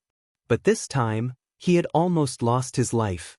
In reality, Chen Shi also knew that this matter had nothing to do with Bai Hong. He even guessed that this definitely had something to do with the spirit mirror. Otherwise, who in this world would be able to cause Yingying's soul to scatter without a sound? I'll tell you. If anything happens to Yingying, I'll definitely bury your Tiandu with her. Chen Shi was like an enraged lion, roaring at Bai Hong. Without waiting for Bai Hong to explain, he directly dragged Bai Hong and flew toward the Pacific Ocean. Although Bai Hong was not afraid of death, Qin Ruoying's current situation clearly had something to do with Tiandu, so he more or less felt that he could not face Chen Shi. So, Bai Hong obediently kept his mouth shut, waiting to see what Chen Shi wanted to do next. Chen Shi was angry, but he did not lose his mind because of it. Since Yingying's soul had dissipated, the most important thing now was not to directly find her soul, but to find a way to protect Yingying's physical body. Chen Shi could not stay by Qin Ruoying's side at all times to help her maintain her physical body, so he urgently needed a magic treasure now, and that was Shui Xiang's blue wave silk gauze. Therefore, after arriving at the deep-sea cave, Chen Shi frantically poured his vital essence into the large ice block that sealed Shui Xiang. As long as Shui Xiang's injuries were slightly relieved, her frozen state would naturally be lifted. Under Chen Shi's continuous pouring of vital essence, the ice block gradually melted, and Shui Xiang suddenly fell from it.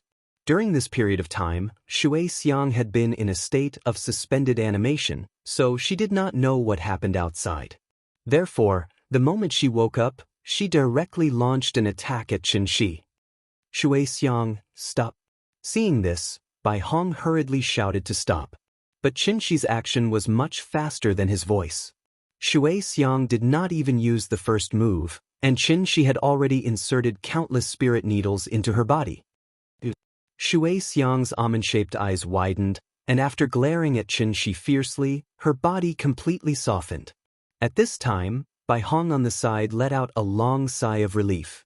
He was not afraid of death, but he was very afraid of his junior brothers and sisters dying for no reason.